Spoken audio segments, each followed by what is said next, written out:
What first got you excited about blockchains? Think about it. Oh wait. I bet it wasn't multi-million-dollar hacks, exposed data, or finding somewhere safe to store your seed phrase. Was it? Maybe it was the idea of decentralizing a broken financial system. Maybe it was imagining a world where people own their own data and get to sharing the value it creates. Or maybe it was the promise of a fundamentally better way of connecting, communicating, and transacting. The next phase of the internet that empowers us instead of exploiting us. So why hasn't that happened yet? Why are we still living with the same broken system that blockchains promise to fix? It's because blockchains can't keep a secret. Enabling open, transparent systems was only the first half of the challenge. For blockchains to really change the world, they also have to be able to protect our sensitive data when it matters. And that's why we built Midnight, to bring down the final barrier to mass adoption and unlock the full potential of the decentralized web. Let's build the internet we deserve, together. Ladies and gentlemen, we all know this in crypto. Ownership matters. That's why Cake Wallet. Cake Wallet gives you full control of your digital assets, all in one easy-to-use application. You can store Bitcoin, Litecoin, Zcash, Monero, and many more with just one secure backup. Swap between coins in seconds. No copying addresses, no complicated steps, and even includes Bitcoin Lightning for faster payments. And with Cake Wallet built in, you can use crypto in real life through debit cards or gift cards. Simple, secure, self-custody. Download Cake Wallet and take control of your crypto.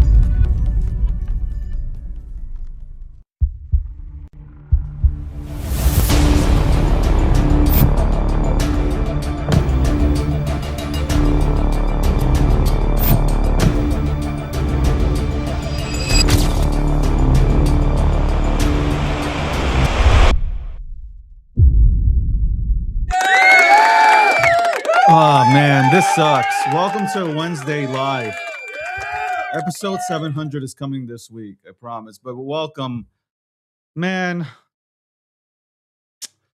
I forgot to click on TikTok. I forgot to click on TikTok to go live on TikTok. Oh man. Well, if somebody from TikTok happens to see this show, tell everybody on TikTok that I'm here. I don't want to make a video right now and post it up and telling everybody, because then I'm gonna have to put in the links. I'm gonna waste time. Man, how the fuck did I forget this, man? Anyway, welcome to the breakdown, not the breakdown, the Wednesday live edition. You know, this is like I'm kind of comparing this whole week to like, what can you call this? Kind of like the Chappelle thing where like the unseen episodes. What was this shit called? You're live on, what do you mean? We're not live on TikTok. I'm not live on TikTok. Am I live? I'm not. I already checked. I'm not live. I'm live. Oh shit. All right, shout out to TikTok. I don't know how that happened. There we go. Okay, now I'm in a better mood. For those, yeah, I'm in a better mood now. I thought, you know what it is? Yesterday, I was clicking the button on and off to try to get myself back on TikTok. Obviously, you know what happened yesterday. Landy went ahead. Apparently, I think Landy cursed and he took us off. Landy, by the way, I suspended Landy. Landy is not coming on today. I suspended him. Because, I mean, we were doing great on TikTok and then Landy decides to drop the F-bomb. Now, the algorithm isn't used to a goddamn Bitcoin puppet cursing. Okay? So just not, the algorithm already understands that I cuss a lot. So it's like, whatever. But Landy comes in here and he's like, F this and F that. I think he did it, by the way. Like, I still stand on the fact that I think he did it on purpose. He 100% did it on purpose. Because he was talking about, I got to leave earlier. I got things to do. I'm a busy person. You guys don't really get to see the real Landy. Like, the real Landy he is not the guy who comes onto this show. Like, Landy comes onto this show and he's so nice and sweet and shit, right? But then, like, once we get off of this show and stuff, he starts like, he is a totally different person. His accent changes, like everything about Landy changes. Everything. By the way, I'm noticing, obviously I went out yesterday. I'm going out today again. It's going to be almost 80 degrees out here. It was like 75 yesterday. I was working out outside. And I have pictures, but I didn't want to post up the pictures because then everybody's going to say, oh, he's posting thirst traps. He's posting them thirst traps. Yes, I was Matthew McConaughey yesterday, working out with no shirt on, just shorts, running around, lifting heavy shit, jumping jacks. I did over 500 push-ups. I already started today's day at 210 in terms of push-ups.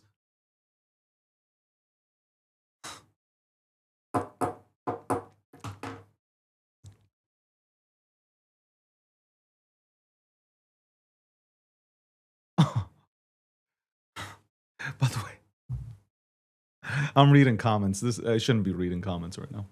I should not be reading comments. It is April 15th. It is April 15th, 2026. Wait, hold on. Hold on. Yeah, rewind. What's happening?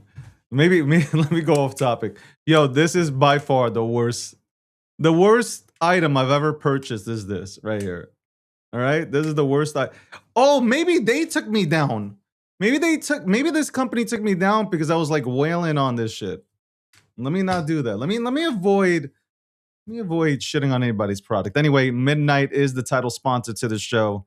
Shout out to Midnight. Shout out to Charles. If you are interested in privacy, if you think privacy is important, because I think privacy is important, go to midnight.network. Midnight.network. And if you guys can't spell, it's MIDNIGHT.NETWORK. Okay? There you go. So like you put that into your browser. And I say go to browsers. I said you put that into your browser and go ahead and learn about privacy. Okay? One of the top privacy networks. Not because they sponsor the show. Anything that Charles built, like, think about what Charles has built out here. It's been a part of helping Bitcoin. He helped build Ethereum. He built Cardano. And now Midnight. Like, are you going to bet against him? Like, are we really betting against Charles? Like, hold on. We need to sit back for a second. Are we really betting against Charles? The co-founder of Ethereum, the founder of Cardano, and the creator of Midnight, a man who's been in this space for such a long time. Like, are we really betting against Charles? Wow. And the people that are betting against him have no idea how to run a company, how to build anything. These are just fucking hecklers that are sitting in the stands being spectators playing Monday morning quarterback. That's all it is. That is all it is. It's these people that have never built anything. They don't have a job. I pay for their welfare, okay? These are the people that are harping on people that are building.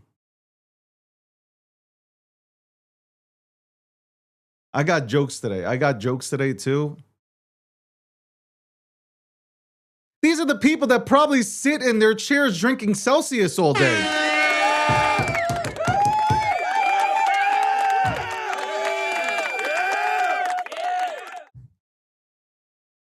Also, shout out to Polymarket, the official prediction market sponsor of the breakdown. That's right, the official prediction market sponsor of the breakdown. Like I said, I've been on Polymarket, and what did I see on Polymarket? But we'll get to that right after, let me go ahead and finish up with the sponsors here. Cake Wallet, Vic, Seth, that entire team that built out, they have been going hard. Vic has been going hard for years in this space. Bull market, bear market building. While everybody else built something and disappeared and took your money, he's been out here taking money out of his own pocket building.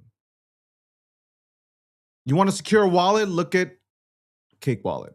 Man, that rhymed just now. I should trademark that. The People's Reserve. CJ. Hopefully this month. If not this month, next month, because I know he's going out to Bitcoin 2026. Maybe I'm out there interviewing him. I don't know. We shall see. They will shut down Bitcoin 2026 if I arrive there on a private jet. Like it will. I am telling you, I got that aura. It is undeniable. CJ will be speaking at Bitcoin 2026, though. So if you're there, check him out. And check out People's Reserve. All right. Let's go to Polymarket. I see this yesterday, and I fell off my chair. Legit, I fell off my chair. I see this, I'm like, how is this even possible? Let me see if I can bring it up right now. Hold on one second. Let's see if I can bring it up. Let me see. Let's try to bring this up. Let's try to bring this up here. Hold on. Can I bring this up? Hold on one second. Where is it? Okay, this is what I see. Okay, let me bring this fucking up here. Let me bring this up. Hello, everybody tuning in. Be patient with me. I didn't have this ready. Hold on. I want to make sure that. Okay. All right. Let's go right to this. This is what I see from Polymarket. I'm scrolling. I was on the site anyway, but I was scrolling and stuff. And this is what I see. This is what I see. You guys see me? No, you guys don't see me. Hold on. Let me come back here.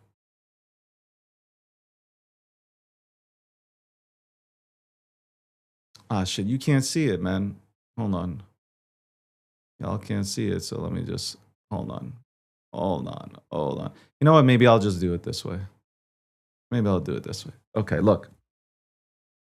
What the fuck? What the fuck are we doing here?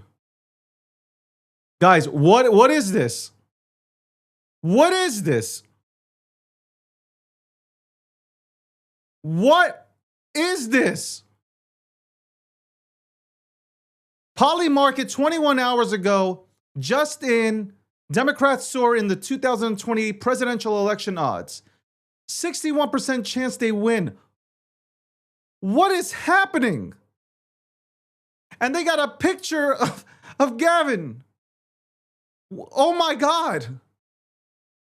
I reposted this and yes, you see this? Always put the paid partnership there.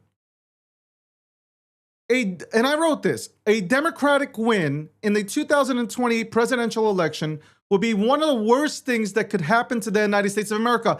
I stand on that. It is the worst thing that can ever happen, in my personal opinion. This is the guy that's running California. This is the guy chasing people out of California.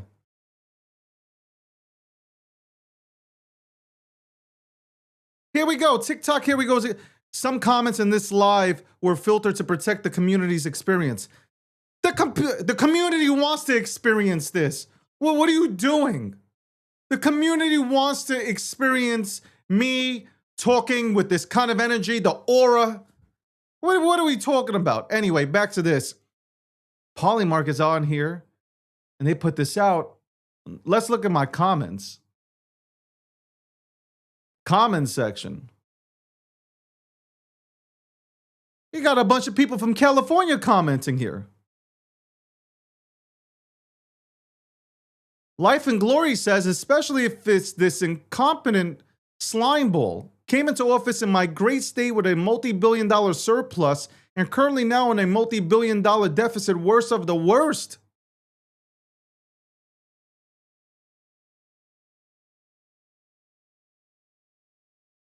This guy right here, who probably is not from the United States of America.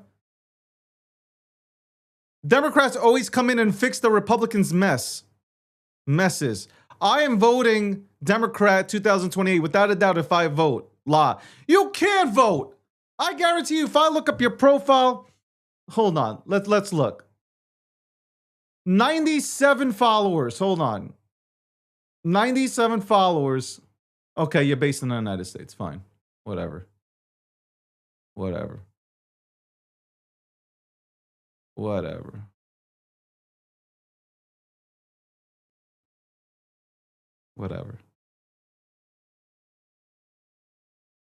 I gotta say, I am one. Like I look at my. No, never mind. I'm not going to get into myself like this. I won't. I'm looking at myself though. I'm like, wow. Okay, well put together. Okay, clean, takes showers, right, kind of thing. Anyway. But I did read a lot of. I had to block a person yesterday. I don't usually block. I really don't usually block anybody. I don't block anybody. But like, somebody really accused me of something that was absolutely diabolical. You know, you don't have to.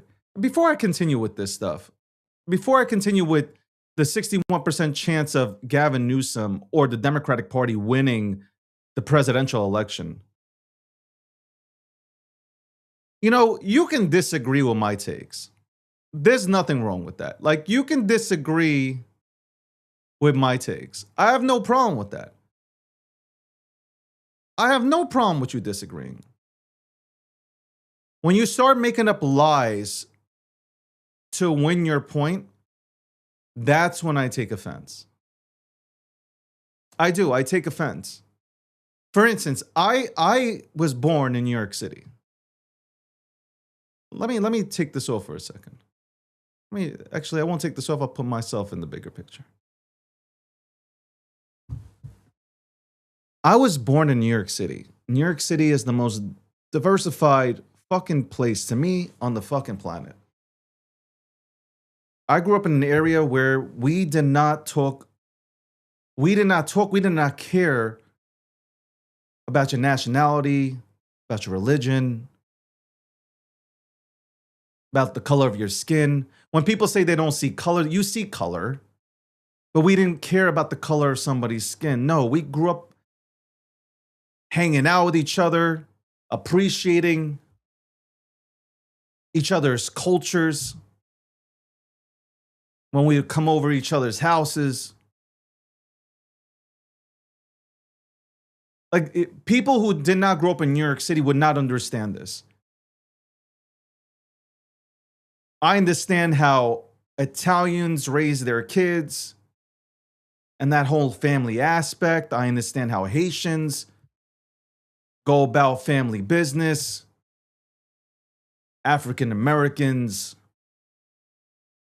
obviously Jewish people, Muslims, again, grew up in an area where we didn't say, oh, you're Muslim and oh, you're Jewish and oh, you're Catholic and oh, you're Christian. No. We were calling each other like, yo, what time are we heading out to the schoolyard? Yo, when are we going to the UA movie theater? That's what we were talking about.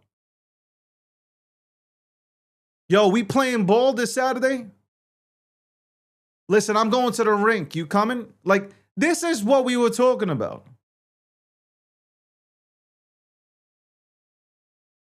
We weren't doing this shit that's happening now. So, again, you can disagree with me. You know that I like Trump. I voted for Trump. I'm a Republican. I am. You can kind of say, like, a lot of my friends say, like, yeah, David, you're a Republican, but you think like an independent as well, which I think most independents are or do slide towards the right. Anyway, you can disagree with me. Like, there's no problem with that. That's good discourse. Like, it's good to have debates. They're healthy. You learn something. Even if you don't agree with somebody, you learn something from these conversations. When you start making up stuff to win your argument, to please your base, and when I say your base, your followers, that's when I take exception. That's when I 100% take exception. I had some clown who consistently follows me for about 2 to 3 months now, has been following me, some clown. And you know how I do not want to, I don't want to block anybody. I don't want to block anybody because when you follow me, when you comment on my posts, you make me money. Plain and simple. You give me more engagement. I don't want to block, like, you guys don't understand this. I don't want to block anybody because you give me more engagement. It's plain and simple. Guy's following me. He's following me. And then he says the audacity to say, where is it? You know what? I don't know if I can find it.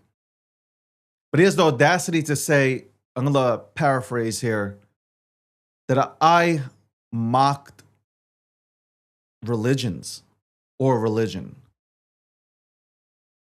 I don't get ticked off a lot. I really don't. I really don't get ticked off a lot. Most of the time, when you guys see me on here, I'm passionate about anything that I talk about. Any topic that I talk about, I'm passionate about crypto, passionate about politics. I'm passionate about America. I want to see more mental health institutions or places for mental health to be popped up here in the United States of America, especially for men, to help men out.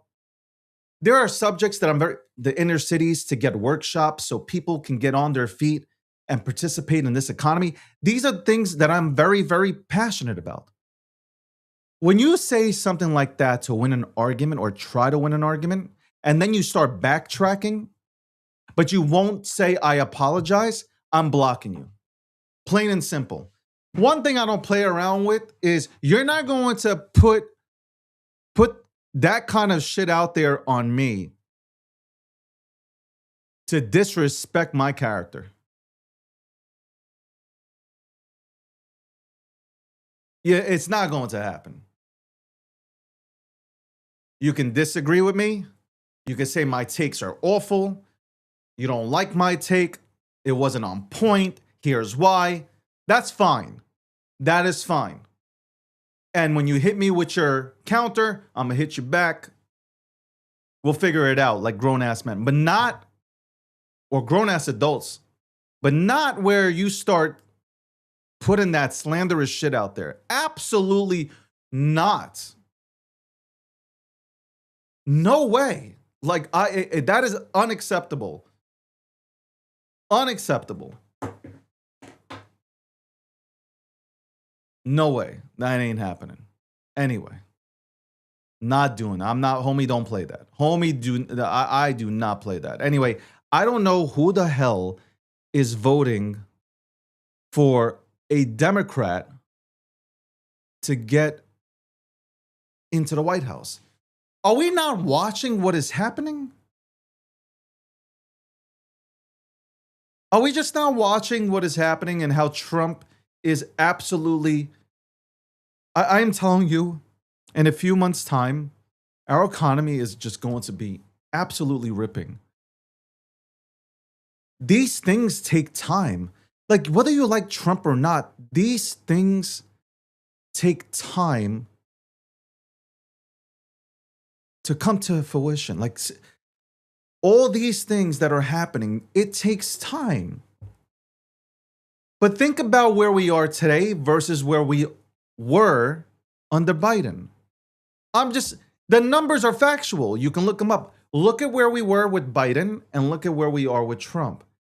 You can say, hey, I don't like what's happening in Iran, But do you understand what's happening in Iran? Do you really understand? And why doesn't anybody talk about the numbers? Everybody wants to bring out numbers. Does anybody care about the Iranian people at all?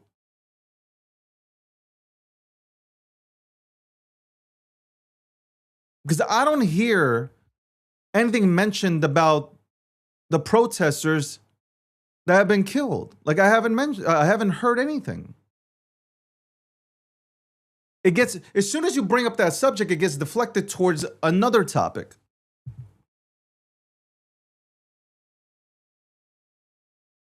By the way, apparently, if you read the news, there's an 18-year-old woman, 18-year-old girl, I should say, who is going to be hung by the Iranian regime for protesting against the government.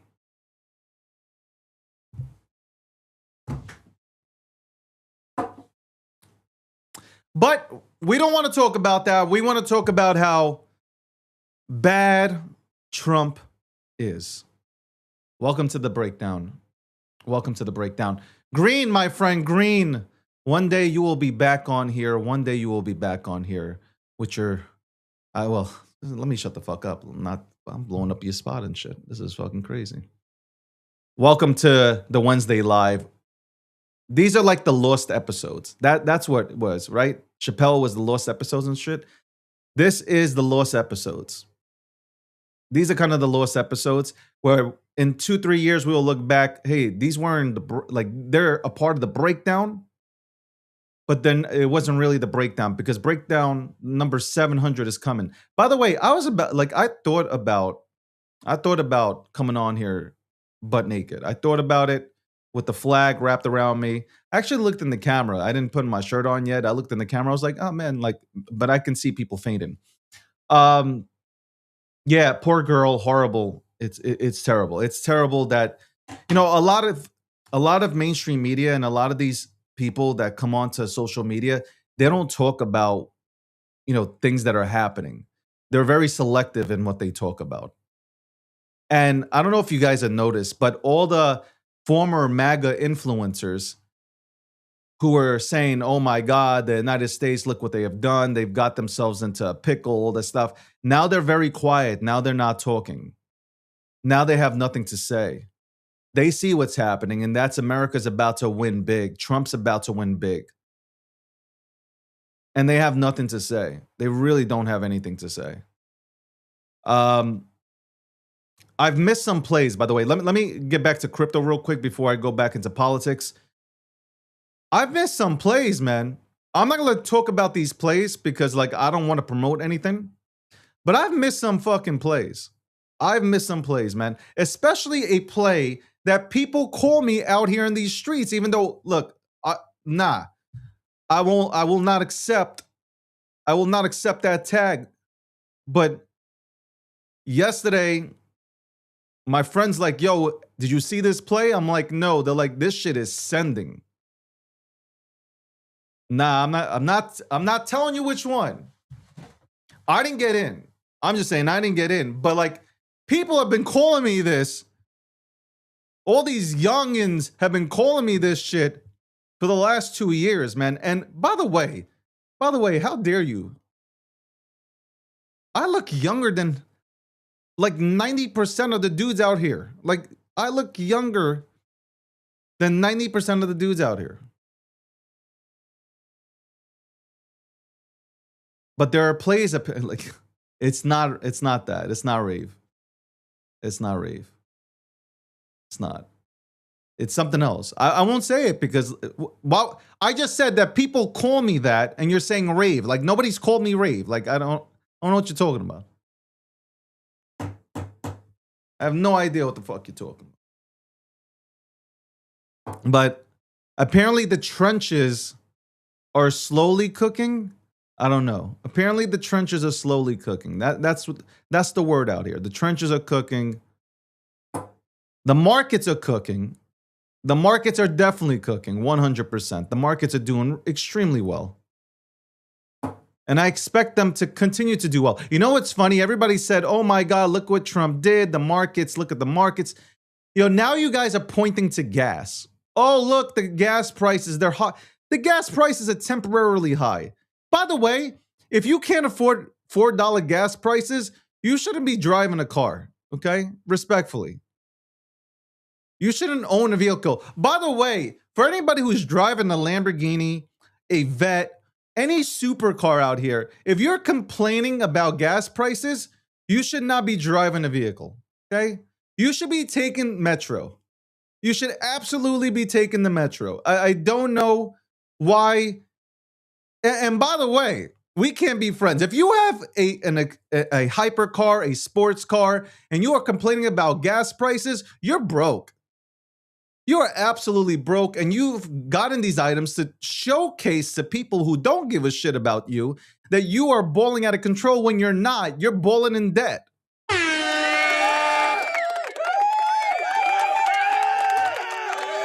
It's the truth, man. A lot of people are balling. They're balling in debt. I never understood that. One thing that I never understood is people buying expensive ass shit, spending their hard-earned money on it to impress people that aren't really impressed with you. And they're not going to change their opinion of you either. So you're driving around in an expensive ass fucking vehicle and you're drowning in debt and you're like 5 days late on your payments and you can't afford insurance. What is the point? What is the point? That you can't go to bed at night and have a comfortable rest because you got to get up in the morning and you got to run and work 3 jobs to go ahead and solidify this purchase. It's wild. It's absolutely wild. It's wild, man. You guys, a lot of you guys should get EVs, all right? A lot of you guys should go get yourself a Tesla. Go get yourself a Tesla. Okay? No gas. You won't have to complain about gas, okay? You can charge the motherfucker overnight if you got a house. If you don't got a house, you can go supercharge. What is it? 22. It's still cheaper than going. Okay, so you got to wait an extra 5-10 minutes. It's okay. It's okay. Nobody's dying to see you anyway. Okay? Nobody's dying to see your ugly ass anyway. So you can wait at the charging station and fucking fill up your car or charge up your car. Okay? And the shit drives itself too. It drives better than you too. So you'll provide safety to the general public. Plus, it's nice and pretty. You can go ahead and sit back and relax.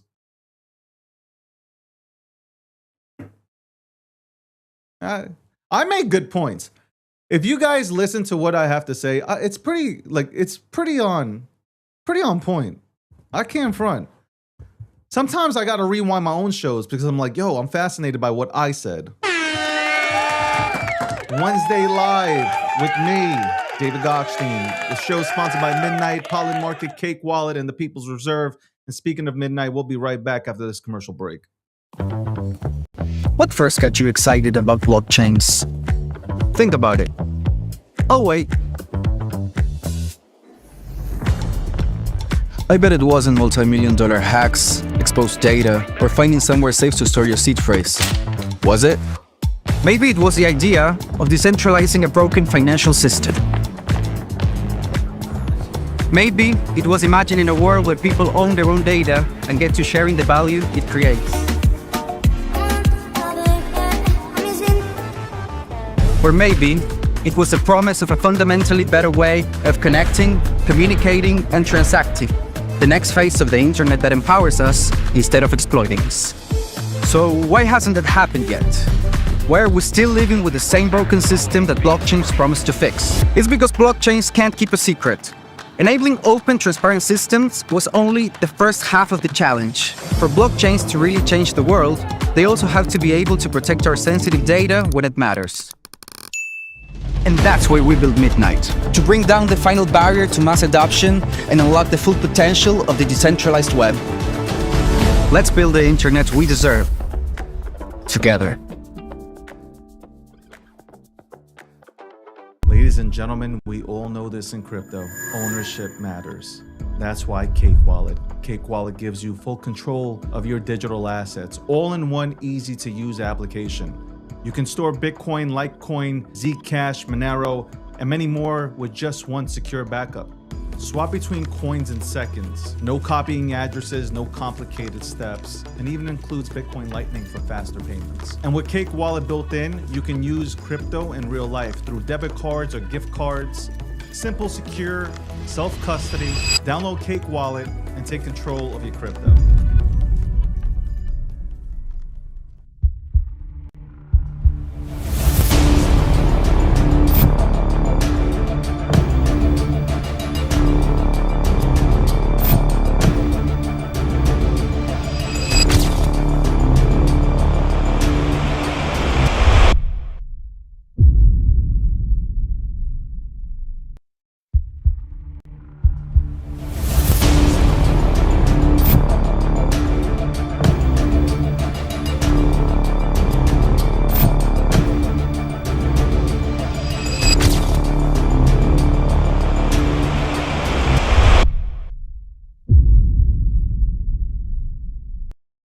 Welcome back to the show.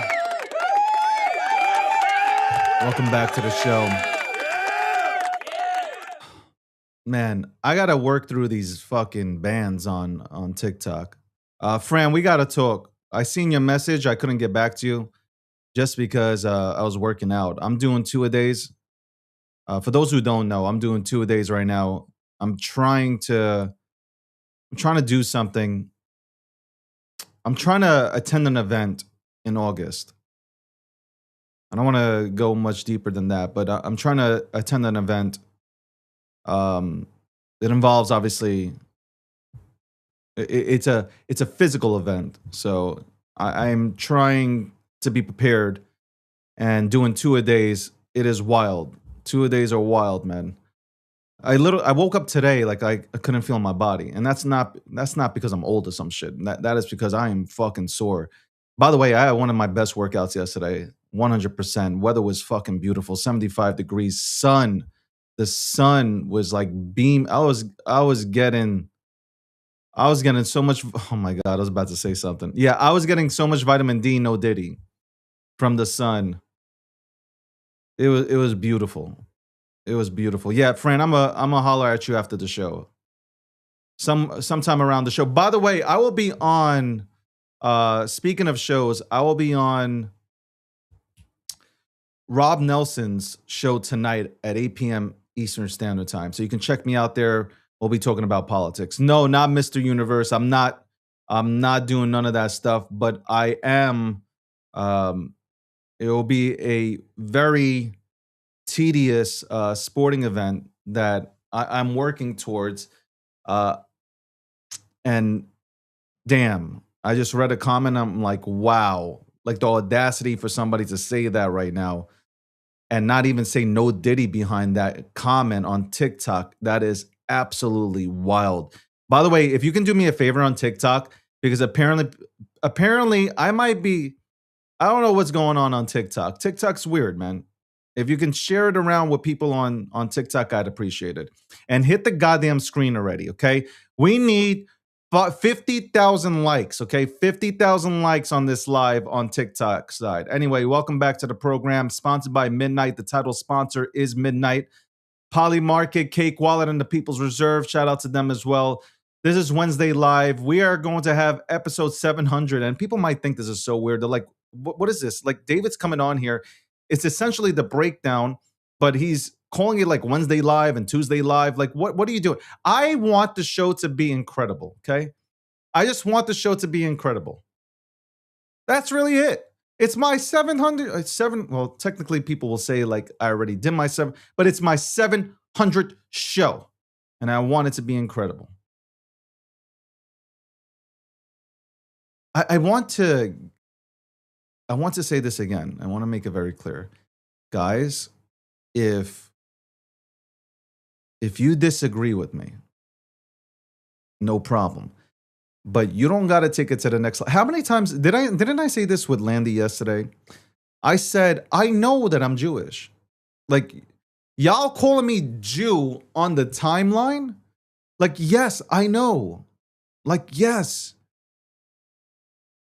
I don't know if you guys saw my reaction yesterday, the reaction. But really?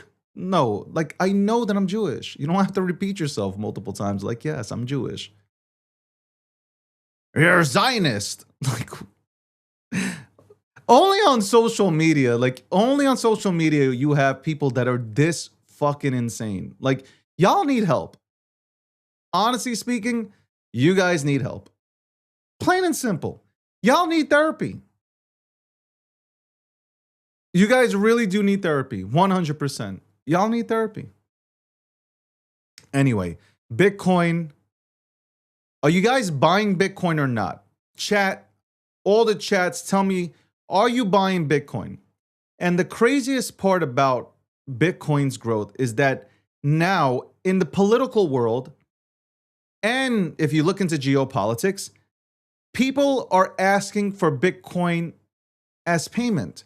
Iran asked everybody at the time, before obviously Trump put his foot down, before Daddy put his foot down, they were telling people, or they were telling these tankers, the companies for these tankers, that they want to get paid $2 million, toll fee $2 million in Bitcoin.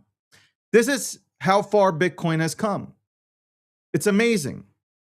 And instead of talking about these subjects, about how far Bitcoin has come, yesterday, as I was walking the treadmill yesterday, I'm listening to a space. I went into a space to listen. It was a Bitcoin space.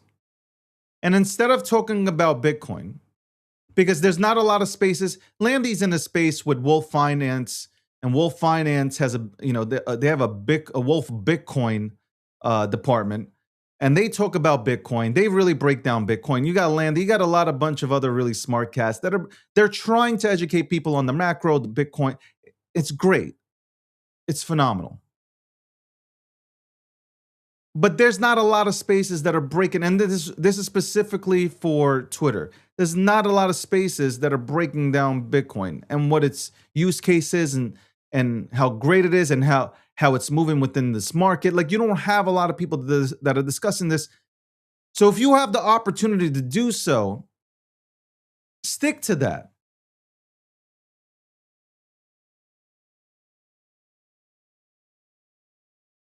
This is why, I'm going to tell you right now, this is why I don't participate in X Spaces anymore at all.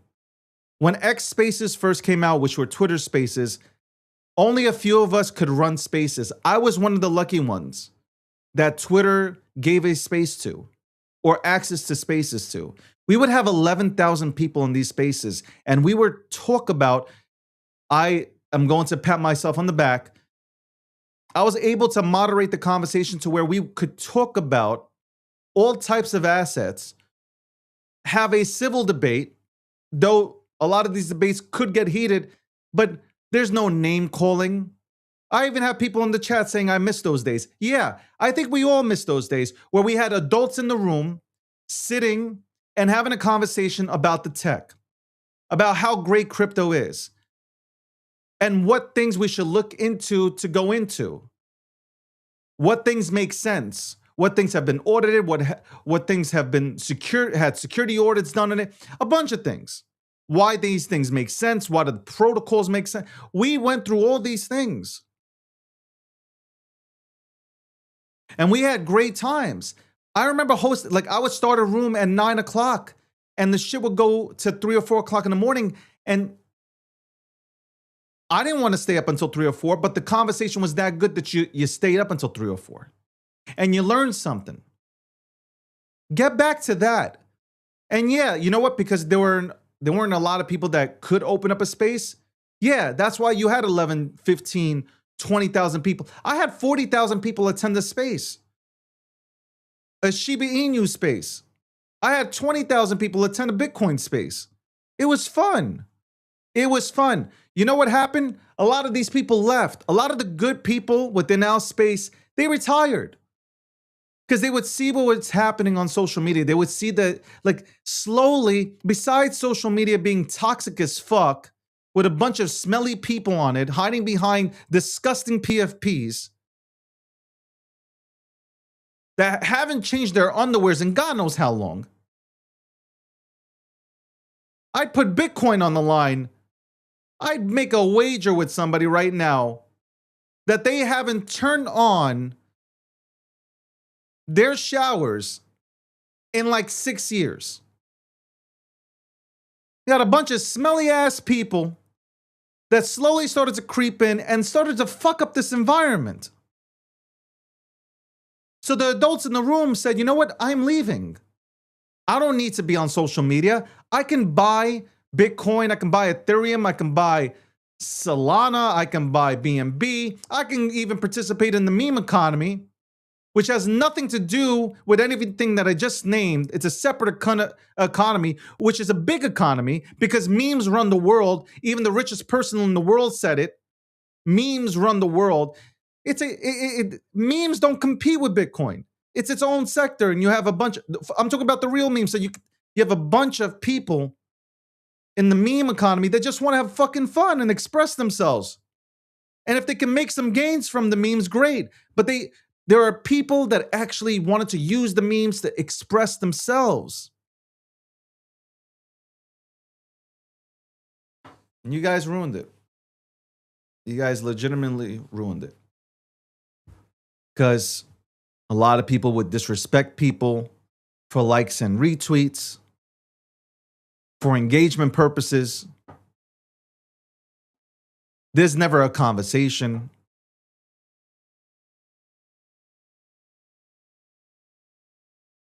Like the people, people who say, Bitcoiners, like Bitcoin maxis who say they don't like memes are some of the most, I tell you right now, a lot of them are memes. A lot of them go in and participate in the memes and they don't say anything to anybody. A lot of them Bitcoin maxis buy NFTs. You know how I know? Because when I met them in real life, they went ahead and told me on the low that they do go ahead and buy. They do buy and they do participate in the markets. Yet they'll come onto social media and say, oh my God, memes are killing the economy. You have, who you have? Benjamin? He's out there, shitcoiners. Oh my God, stop it. Stop. I get, you know what? I get this game. I get the game. Say something negative about something and rage bait people into liking and retweeting your post. That's bottom line. That's what's, and that sucks. You know what? This sucks that's what social media turned into. Social media has turned into a goddamn rage baiting competition. It is fucking pathetic and sad. You know what? I wish I could rewind 5 years back.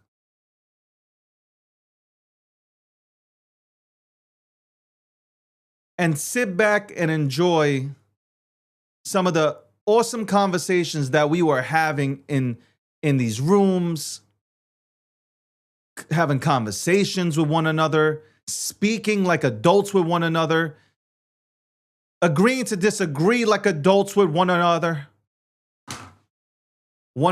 Excuse me, my tongue got caught.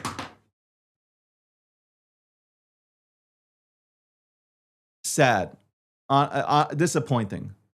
Really disappointing. Instead of teaching people about Bitcoin and what it does, instead of telling everybody, TikTok, you guys love XRP, right? You love XRP. Instead of breaking down why XRP or Ripple is needed for the banking system, that doesn't happen. There's fucking fighting. It's like a competition. Seriously, it's like a dick measuring competition.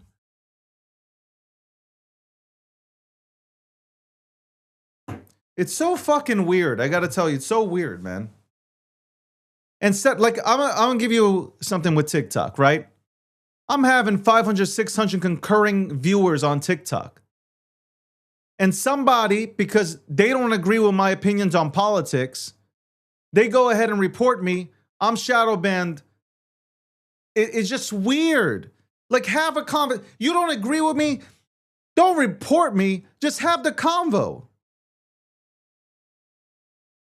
Have the conversation with me.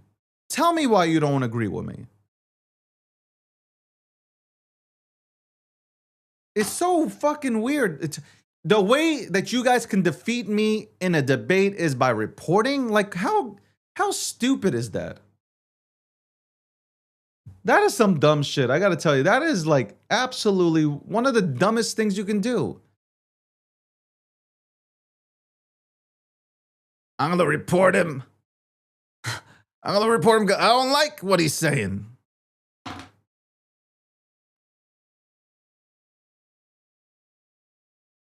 I'm gonna tell you guys this right now.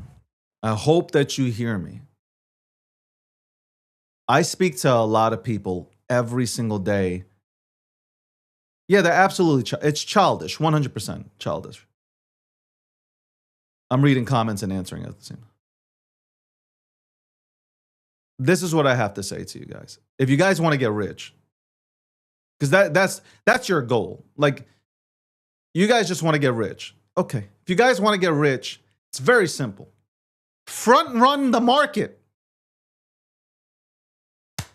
The people that hold the money, the people that hold all this liquidity, they are telling you, we are coming. They are literally telling you, we are coming. There's money that's waiting, we're coming.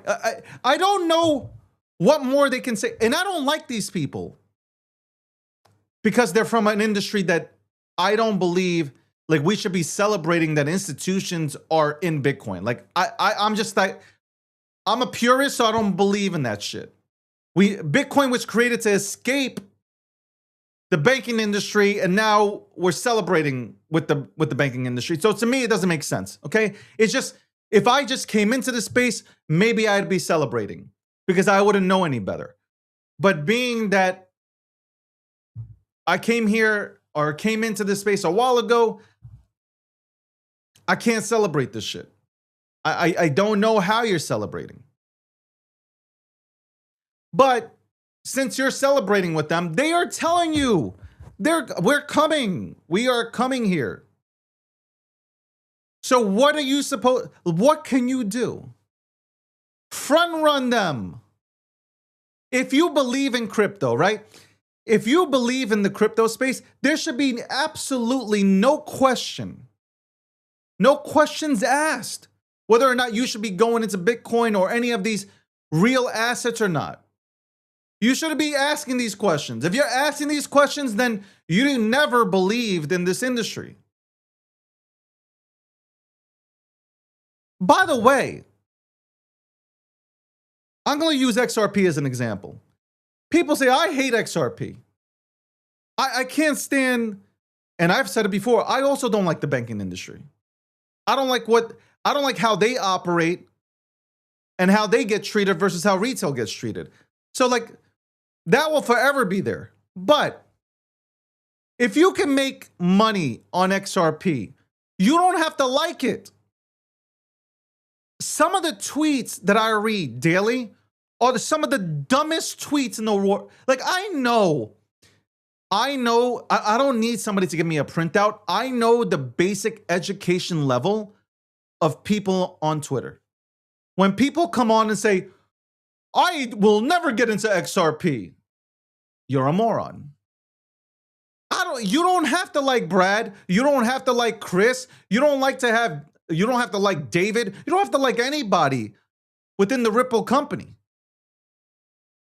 But if XRP goes from $1.20 to $7, that means you made profit. Now, do you like profit? Do you like money? Or are you going to stand on but I don't like these people? And then you're going to cry on the sidelines that you didn't have the opportunity to make money. This is how stupid social media is.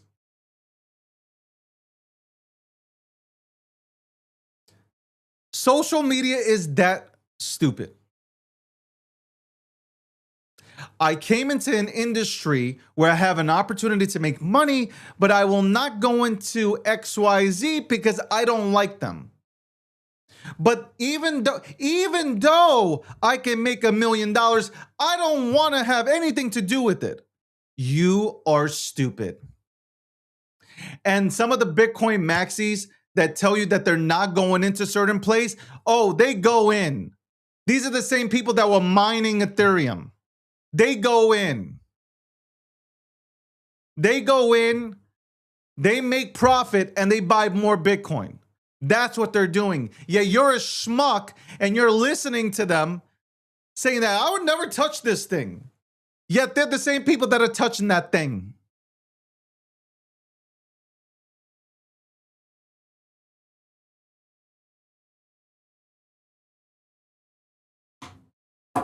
The institutions are out here, the banks are out here, the people with money are out here telling you what they're doing with their money, and you are sitting here like a fucking jackass because your personal feelings will not allow you to go in. And let me explain something.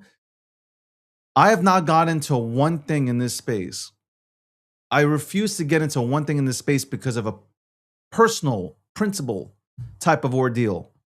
I could have easily made $3 to $4 million, but from a personal standpoint, principle, I didn't go into it.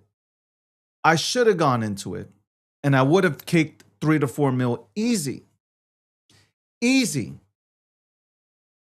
I could have put in whatever, 20, 30, 40 G's, walked out with 3 to 4 million. I didn't. My principle got in the way. My principle got in the way. Because I didn't like this person.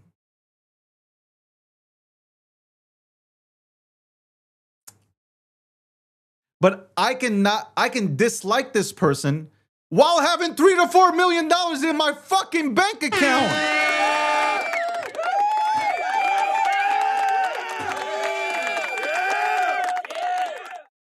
So what I'm trying to get at here is get your personal feelings out of crypto. If there is money to be made, go after it. What are you bringing your personal feelings into this motherfucker? What, you think you're gonna get an award?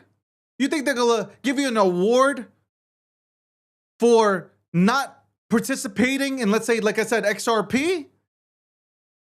Oh, let's give this motherfucker a trophy.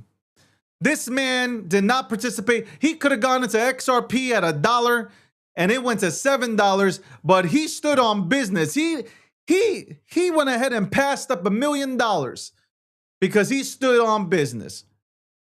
You imagine telling people forget about social media. You imagine telling your family members, you imagine telling your friends in real life that, yo, listen, I stood on business. What you mean you stood on business? Well, I stood on business.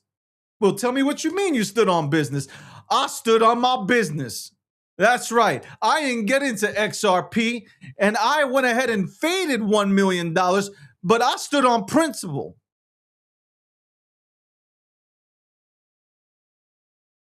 Every single person that would hear this story in person would have a fucking dumbfounded reaction. You'd probably lose friendships. You'd probably be disowned by your family. 100%.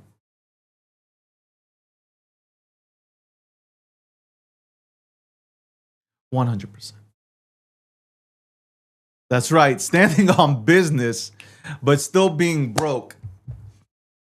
I'ma stand on business. I'ma stand on business, but I'ma get my government cheese and my free Obama phone. We'll be right back after this commercial break. We'll talk more about this situation when you're standing on business. What first got you excited about blockchains? Think about it. Oh, wait. I bet it wasn't multi-million-dollar hacks, exposed data, or finding somewhere safe to store your seed phrase. Was it? Maybe it was the idea of decentralizing a broken financial system. Maybe it was imagining a world where people own their own data and get to sharing the value it creates. Or maybe it was the promise of a fundamentally better way of connecting, communicating, and transacting. The next phase of the internet that empowers us instead of exploiting us. So why hasn't that happened yet? Why are we still living with the same broken system that blockchains promise to fix? It's because blockchains can't keep a secret. Enabling open, transparent systems was only the first half of the challenge. For blockchains to really change the world, they also have to be able to protect our sensitive data when it matters. And that's why we built Midnight, to bring down the final barrier to mass adoption and unlock the full potential of the decentralized web. Let's build the internet we deserve, together. Ladies and gentlemen, we all know this in crypto. Ownership matters. That's why Cake Wallet. Cake Wallet gives you full control of your digital assets, all in one easy-to-use application. You can store Bitcoin, Litecoin, Zcash, Monero, and many more with just one secure backup. Swap between coins in seconds. No copying addresses, no complicated steps, and even includes Bitcoin Lightning for faster payments. And with Cake Wallet built in, you can use crypto in real life through debit cards or gift cards. Simple, secure, self-custody. Download Cake Wallet and take control of your crypto.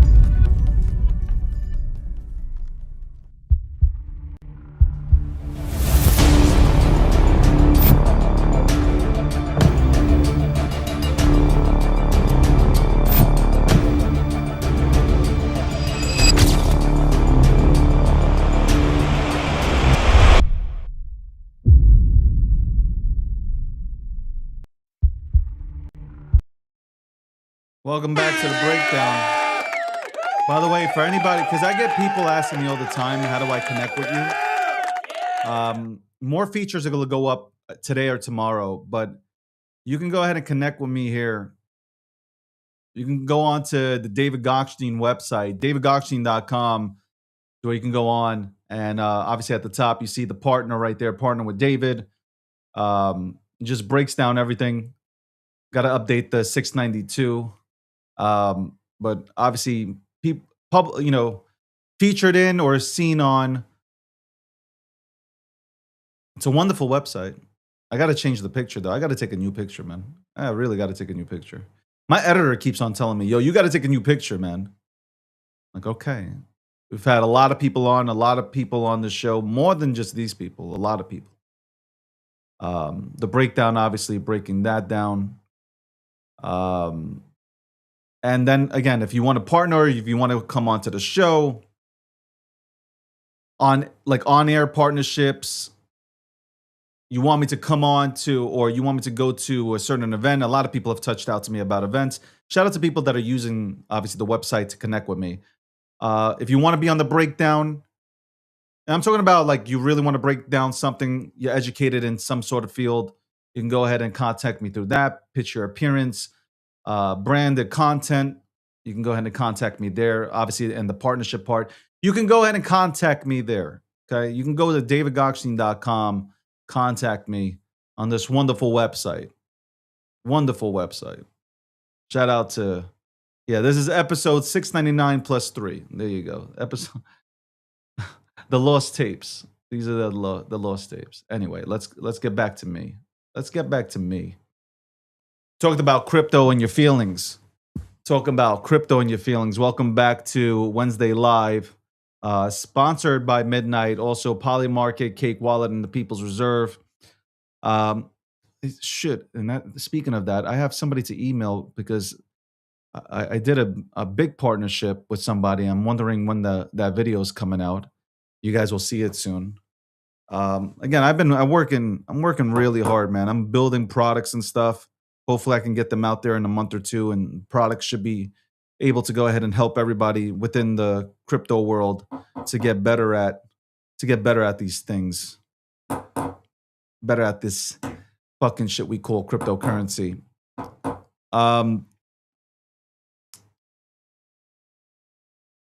Do we go crypto or do we go politics, really? What do we talk about? AI? By the way, I think Claude. Can I say something? I love Claude, but I don't know. They did something to Claude because it is dumber now than it was like 3 weeks ago. Claude is. I don't know if anybody can testify to this. Any AI experts, but like I'm using Claude now, and it is absolutely dumb. Like I give it direction, and I tell it like 3 weeks ago, I'd give it direct. I wouldn't even have to give it direction; it would already know exactly what it needs to do. Now it is absolutely dumb. Like it is making such like idiotic mistakes that now it's costing me time. Like it's literally costing me time. Something that would get finished in 15 minutes is now taking up an hour and a half of my time. So I think they did no like no like my prompts are good.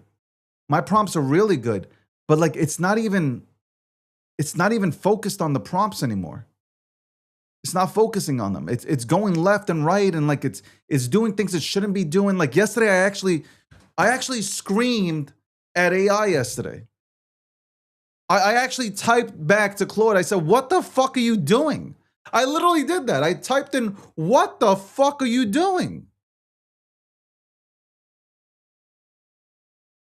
No, tech, I'm telling you, man, they downgraded. You know what my theory is? Claude, the new Claude that's supposed to come out, the new version of Claude that's coming out. I think I know what they did. I think I know the strategy. It's a sales strategy. They downgrade. It's kind of like what Apple does with the battery, right? The battery starts fucking up, and you're forced to get a new iPhone, right?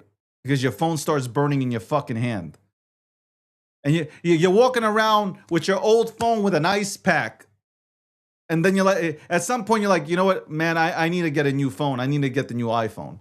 What I feel is that it's really they dumb down the product because they're introducing a new product. So like you're using right now, I'm using Claude. Claude is not as effective as it was 3 weeks ago. Now when the new version of Claude comes out, now this shit is just fucking on point. It's now I'm feeling like I'm back and it's even a little bit better. Not that much better, but it's a little bit better, but it feels like a better experience because for the last 3 weeks you've been suffering. You've been suffering with Claude because it's just not getting the job done. So now they bring out 4.7. We're on 4.6 with Claude. Now they bring out 4.7. 4.7 comes out. Oh shit, this shit is amazing. No, it's just a little bit better than what you had with 4.6. That's all it is. It's sales, man. It is sales 101. It is sales 101. 100%. It's exactly out of Apple's playbook on how to sell products. 100%. Because Claude has been fucking stupid. 100% absolutely dumbass shit. Telling you yesterday, I literally said, why are you recoding this? The structure has already been, I'm not going to tell you exactly what I'm working on, but I'm going to tell you exactly what I told it. The structure is there. We have already structured this. What are you doing? Why are you restructuring the steps? Sorry, boss, I didn't mean to. For some reason, I thought I had, this is the answer it gives back. I thought I needed to go this route, but I really didn't need to because it was all right here anyway. And you're just sitting there frustrated. You are absolutely sitting there frustrated. Like, God damn it. Like, God damn it. I just wasted an hour. Because it eats up your tokens. It's taking 30 to 45 minutes, and then it comes back with shit that you didn't even talk about.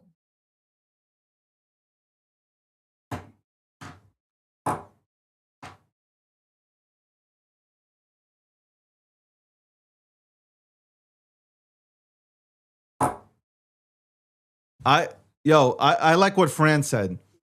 I do not. There's a lot of people that send me a lot of shit every single day. I just don't accept shit. There are, if you're not major, to me in my mind, if you're not major, I can't work with you. And yes, there are great startups. There are great startups, which you can go ahead and give it a really good look. But I do this show every day. People want to be a part of the show. I just can't accept everybody. I can't accept everybody. And some of them, some of them just are like, they don't even know their own product. A lot of these people that touch base with you, they don't know their own product. They have no clue. When you ask them a question, they have absolutely no clue what the fuck they're talking about. So you already know what the fuck is going to happen. You just know what's going to happen. You're going to get destroyed. Your brand, you got to protect your brand. You got to protect your brand. And you got to charge with tax on your brand, especially if your brand's good, especially if your visibility is great. Like, you got to charge. And if people don't understand the charge, then you're not aligned. They don't see the value in you. That's one thing I tell a lot of people. Like, you can't just take a deal just to take a deal. The deal's got to make sense. It absolutely has to make fucking sense. On TikTok right now, there's a lot of amazing personalities. You guys probably look, TikTok, there are people on TikTok that send me deals every day from the political aspect, and I turn it down. I love when people tell me, like, hey, Israel's paying you. Man, honestly, if these $7,000 checks are real, I would sign up for them. And I'd register as an agent, whatever. I probably wouldn't take it on because I need freedom to go ahead and speak. I need freedom to fucking speak. Me, you guys who have been tuning in, you know I need my freedom. I need my freedom to go ahead and let loose. It seems like Trump is chatting with China. So let's go back to Iran. Seems like Trump is saying that China's going to give him a huge hug when he comes there in a couple weeks. But I want people to understand that Trump has absolutely destroyed China. No, you can't send hearts. A lot of people can't send hearts or gifts or anything like that on TikTok because right now I'm shadow banned. I don't know what to say. I am so done. I'm so done. But I will be talking to Fran after the show to see what we can do about this shit because it's fucking annoying. X and I gotta say X and Getter are probably the only platforms that allow me to really speak my shit here, man. They really do. I mean, Kick, shout out to Kick. Kick is another good one. I need to build out. I need to get my Facebook and Instagram up here, man. I'm trying to. I don't know why it's not working. I don't know why it's not working, man. I don't know why. But back to China. The United States of America has completely destroyed China. China is at the United States' mercy now. And I think that was the game plan. I think that was Trump's game plan going into this entire motherfucker. We see the operation happening in Iran, but it's really an operation against China. When you look at it, it's really an operation against China. Venezuela was an operation against China. The Panama Canal was an operation against China. All the tariffs, operation against China. And obviously the world too, because the world has been fucking robbing the United States of America for such a long time that we got Trump in office that said enough is enough. Enough is enough.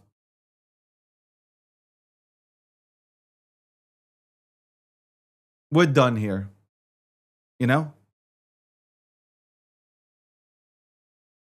I just don't understand why some Americans can't see it. Why are some Americans so blinded?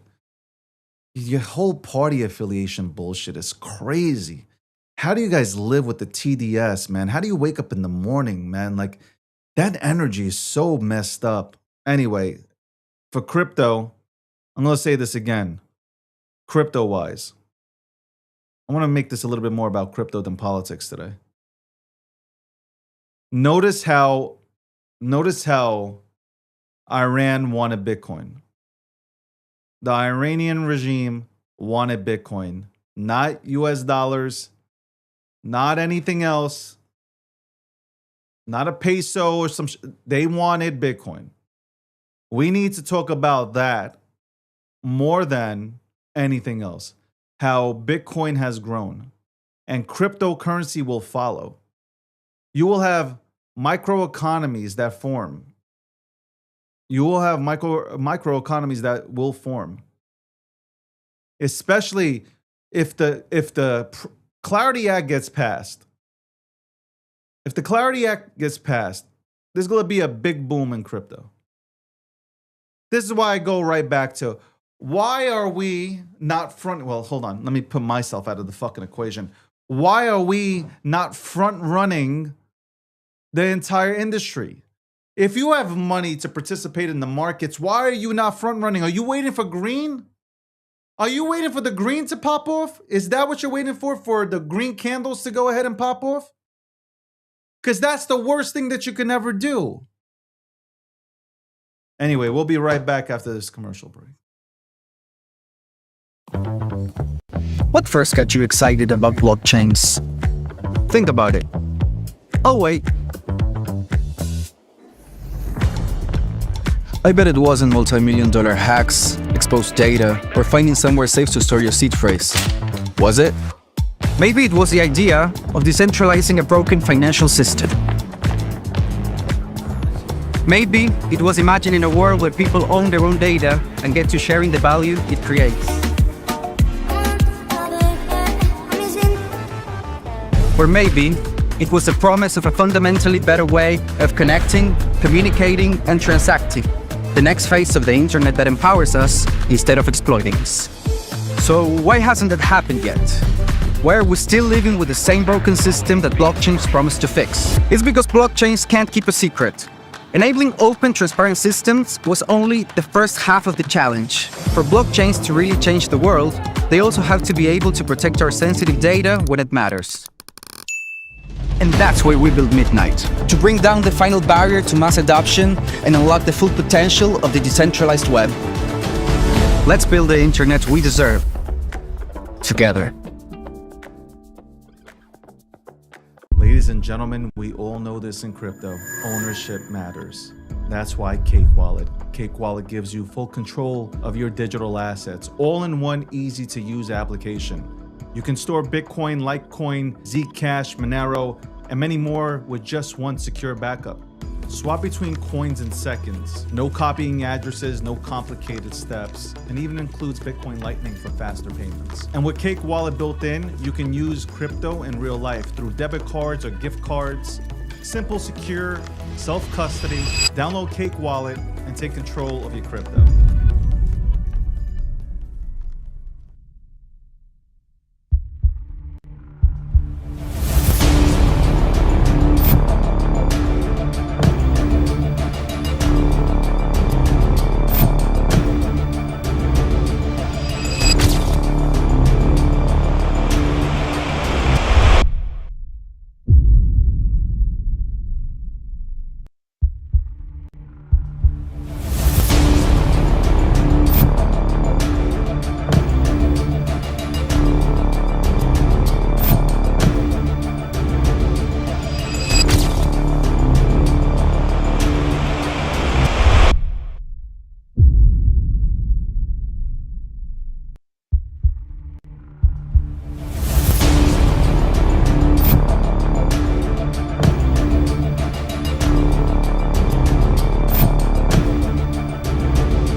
Welcome back.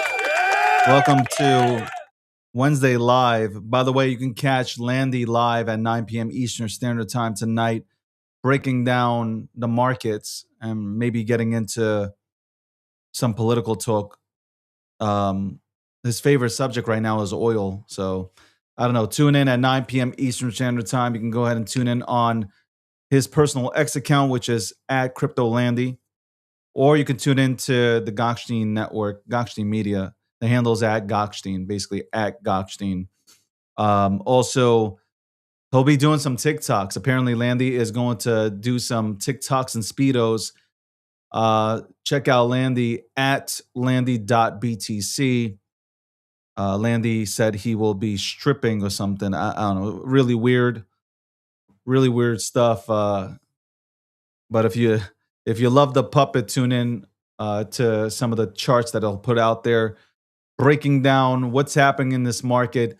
I'll be interested to see what Landy thinks about what's happening here with Bitcoin. Are we going higher? Are we going to go back down? What's happening? We need to figure that out. What is happening here? Are we going up or are we going down? What do we think? What do we think we're doing now? Up or down? I have a feeling that we go down. I feel like you know what? My mind's changing a bit because I felt like Bitcoin would go down one more time into the 50s, I guess. And then it would have this bounce. That would be the bottom. And then we would start moving upwards. But being that, like, I'm watching how Bitcoin has reacted in this current economy and within this current situation, geopolitically and all that. And I'm just like, we might have bounced. We could have bounced at this point. We could have hit a bottom and now we're moving up. We're slowly moving up. That's what I'm feeling right now. Landy could disagree. I just have a different take. I don't know. I don't know if he agrees or not. I'm just saying in general. So I feel like we might be bouncing. Is this a time for you to get in before it's too late? Like, you got to ask yourself this question. You cannot time the market. That's one thing that I will say. I don't believe you can time the bottom and you can time the top. You just can't. You just can't.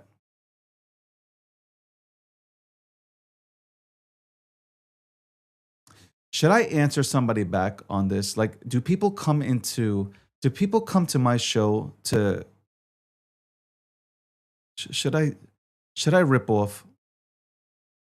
Should I rip off or not? I'm just wondering. Should I rip off right now or not? You know, the worst thing you can do is look at the comments. I've said it for such a long time. The worst thing you can do is look at comments. And you have people that show up here every single day just to go ahead and say stupid shit. Why? Why? I'm wondering if some of the motherfuckers in here, and I particularly I'm looking towards TikTok. I wonder if some of the motherfuckers on TikTok are purposely reporting the motherfucking account to stall me out. I really wonder. You know what? I'm really going to send an email, being that I'm verified and have channels that are open to me. And I'm going to talk to a friend about this as well. I want to see who's fucking reporting.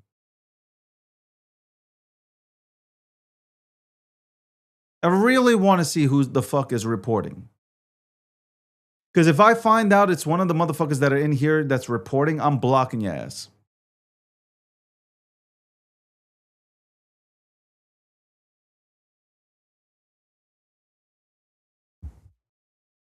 Shit is pissing me off, man. Instead of showing support, fucking support, right? You know, this is I'm so close to ripping the Band-Aid. I'm so fucking close, man, to ripping this fucking Band-Aid off. I'm so close. Like, if you don't want to support, then don't fucking come in here. Don't tune in at 12 p.m. Don't watch my show. If you don't find me to be intelligent, if you think my opinions are off, if you can't tolerate the way I look, the way I speak, then don't fucking come here.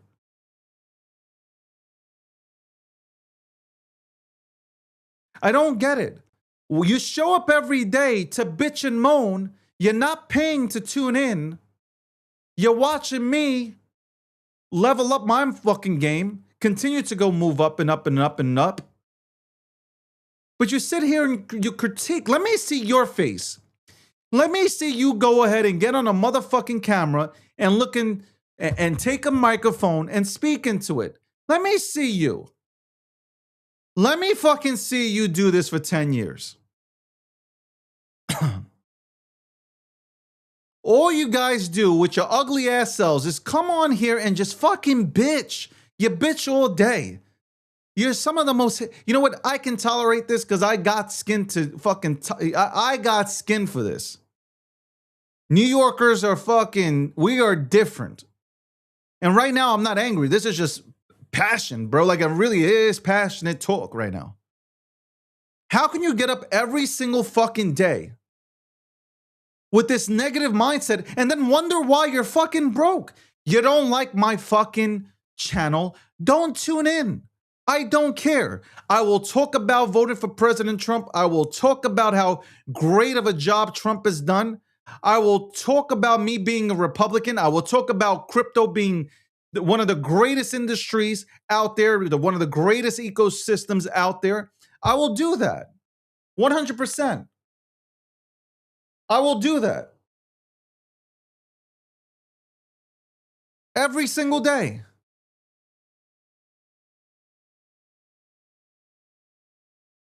I've said it from the get-go. I want more haters than fans.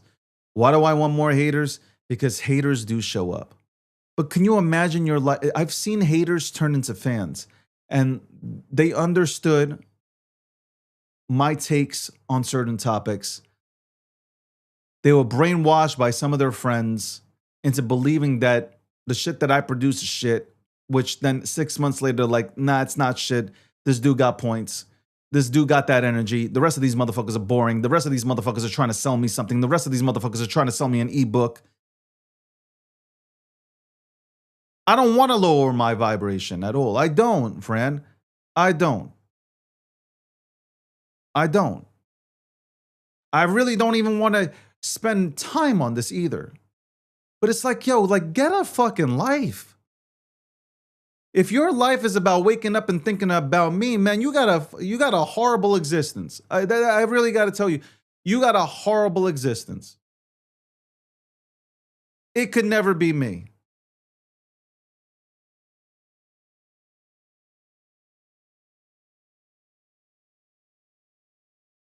And I've always said this. I'd rather people show that they hate me than fucking pretend that they like me. I'd rather that you show me that you hate me than pretend that you like me. I've always been like that. Be straightforward. Tell me I was about to say something, but that could have cut me off of fucking TikTok. 100. See, I got to wash myself with TikTok. And I'm fucking tired of washing my mouth with TikTok. You know what's crazy? I don't come on to this show trying to sell you anything. For anybody who tunes in every single day, I have not come on to my shows trying to sell you on anything. I come on here breaking down crypto. I break down politics. I joke around. I crack jokes. That's my personality. Live with it. It's definitely not boring. I got big time notable people that want to come onto the show because they feel comfortable. They love the conversations. I'm not gloating. I'm just telling you the truth. I'm telling you what I have in my DMs and my text messages in my email box. That's what I'm referencing here. People have a good time. They can feel good. People feel energy. They can smell bullshit. I've watched these shows. They're absolute trash. There's like 7 shows that they're good. The rest of them are boring as fuck. I'm on TikTok scrolling. I see these shows. I'm like, oh my God, it's fucking putting me to sleep. But regardless of what I feel, there is an audience for that shit. Some people enjoy it. So it doesn't matter what I think. There is an audience for everybody. There's a station for everybody.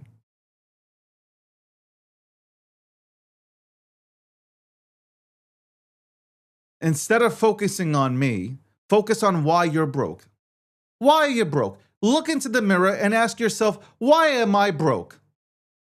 Why am I out here begging for change? Why am I sitting on a park bench eating this fucking bitten up fucking hamburger?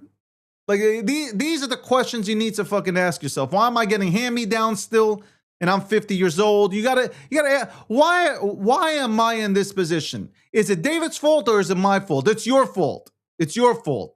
It's not Trump's fault either. You guys blame Trump for everything, but what do you guys do? Half of the people that complain about Trump are on welfare.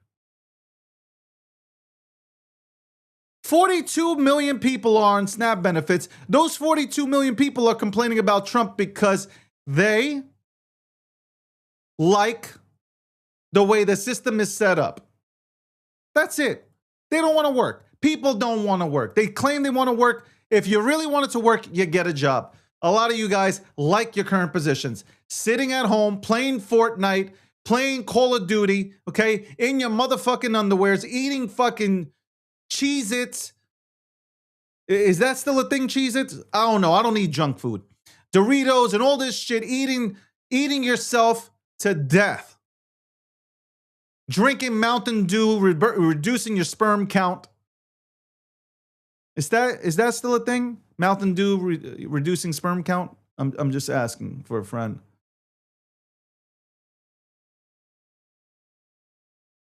I swear to God, man, it could never be me. I am so driven to be successful.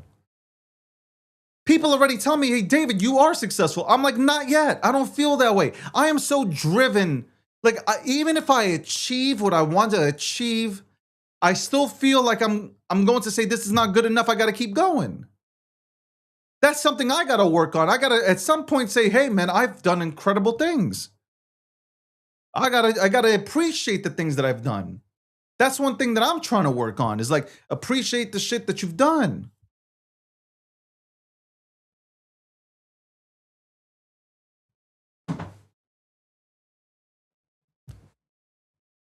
And by the way, what I want to say is I think more people, if it's true that Mountain Dew reduces your sperm count, then I want more people drinking Mountain Dew. It's actually not a bad thing at all. You'd actually be doing a service. You'd be doing a service. You imagine more of you guys? You imagine more of these rats running around? Holy shit. You'd be doing the world a favor, trust me. I mean it when I say, and I've said this so many times, you are walking condom commercials. Like, I mean that. I mean that. Like, I sincerely mean, I'm not even joking when I say it. I'm not trying to be sarcastic. A lot of people out here are walking condom commercials.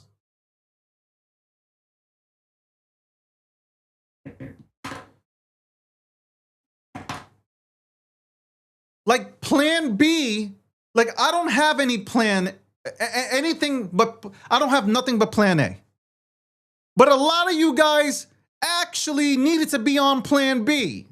If you know where I'm going with this.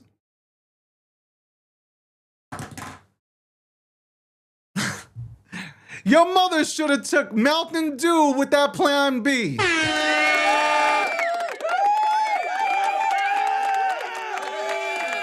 Your mom should have took plan B. Your dad should have took the Mountain Dew.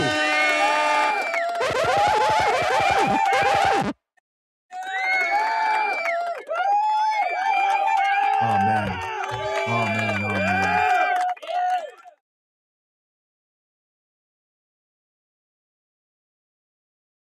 I don't understand what this guy wants from me. Hold on. I'm reading a comment. Okay, no more waiting for, hold on. Okay, so if you sit here for 2 hours, should we not watch you just, hold on. What is this? Just that I should get off my, listen. I listen to podcasts that I like while I'm working out. I listen to some shows that I like while I'm working. So you can multitask There is such a thing called multitasking. There are plenty of successful people that tune into my shows that have it on and they're doing work. Now, I understand when there's somebody like me with massive energy that's on the air, it's undeniable that you want to go ahead and watch me versus doing your work. I get it. I'm telling you, man. I have a different perception about society after being on social media. My perception about society is like I need to do a podcast with myself. I really need to do a podcast with myself where I'm asking the questions and then I'm giving the answers. Like I need to do it to where like AI will help me with this, where like I'm sitting in two chairs and I'm just it's David Gokhshtein with a special guest, David Gokhshtein. And here we're talking. And I want to give my perspective on social media. Like I've met some of the dumbest people on social media, like by far. And what I mean by dumbest people is just like to have the opportunity. Let's talk about crypto. To have the opportunity to just become a multimillionaire and not seize it because you're too busy trolling and you think you're going to get an Elon check, which is like $33.04 after a month's time?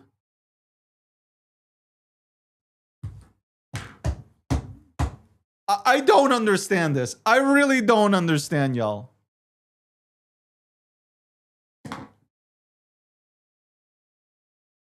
And you guys go out there like, oh, I can't wait for my Elon check. And then you get like $20. After taxes, it's $10. Like, what did you really do? If anything, like, and I say this to a lot of people who contact me. They're like, yo, Dave, you do a show. How do you feel about when people troll, da-da-da? And I'm like, yo, listen, like these people, they're trolling. They're getting paid $3 from Elon and X. Meanwhile, being that they're coming to my show to hate on me, I'm getting the impressions. My numbers are being boosted by them coming here and hating on me. I'm making money.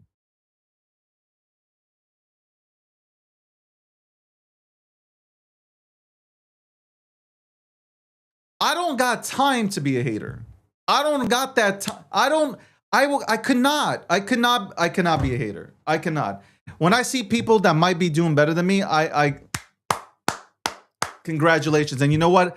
I look and I see like, what can I do better? Like, what can I do better to put to level up my game? Like, I love healthy competition is wonderful. And especially in this business right now, it's an open playing field. It's an open playing field when it comes to this. I've been here a long time doing this, but that doesn't mean you're the top dog, man. You got it is a fucking level playing field. Nobody cemented themselves yet. We are the new mouthpiece for finance. I've said that before, and I'll say it again. We are the new mouthpiece for finance. When it comes to reporting on crypto, they can't report on crypto like we can. So at the end of the day, I'm happy about having talented people and going against talented people. I've been competing in sports my entire life against people that have been as good or better than me, and it's a good thing. It's a good thing. You need a challenge.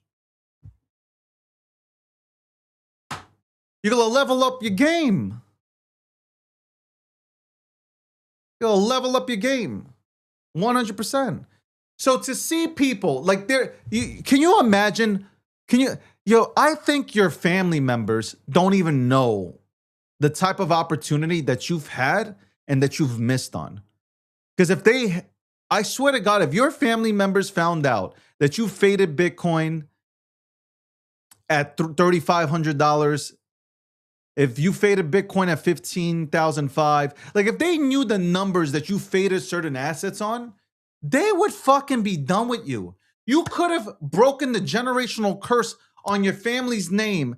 Yet you have been running around social media trolling random people that are successful.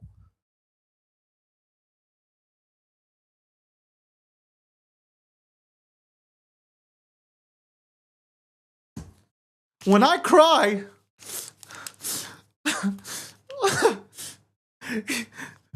you hurt my feelings. Oh, what am I gonna do? What am I gonna do?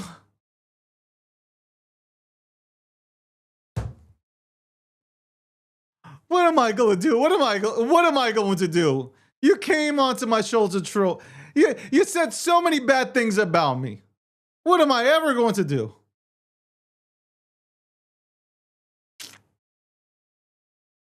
$20s are for the strip clubs, not dollars. Dollars are for the poor.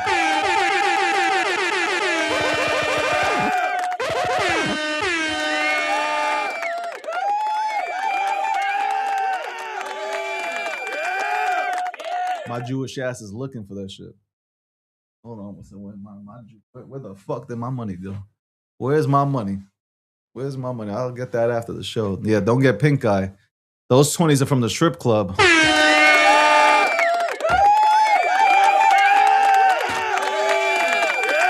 Yo, they had the audacity. Look at this, man. They gave me, look what kind of dollar I got. Look at this. I just noticed this as I went for my money. You always have to have some cash on you, man. But look at this. What the fuck is this? When was this bill made? Fucking when Lincoln was around? Man, what the fuck is this? This shit was made when fucking Abraham Lincoln was fighting out there, Civil War shit, man. This is wild. Hold on. I gotta see what year. This is from 1995, bro. Holy shit. Damn, where has this shit been? This shit has definitely been at the strip club, bro. Like, you can tell this shit was at a strip. I gotta wash my hands after this, man. This shit was definitely at a strip club. This shit has definitely been used for things that I can't say right now. Okay, like, this is wild, man. It's brown. Like, somebody might have wiped their ass with this. This looks like somebody took, look at the, hold on. Here's $1, right? Look. This is, hold on. This is a cleaner version of $1. Look at these two. Somebody legit ran out of toilet paper, and instead of going to the store and getting one roll of toilet paper for fucking 50 cents, they decided to take $1 and wipe their ass with it. This dollar is definitely from New York City. This is a New York City dollar. Like, 100%, this dollar was sent to New York.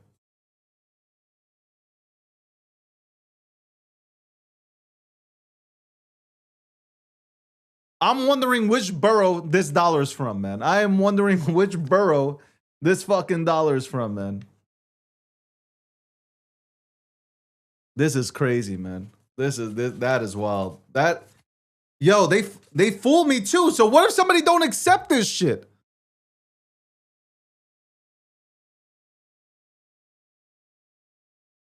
You imagine I go to the store and I'm like, okay, here, this shit from Yonkers? Is this from Yonkers?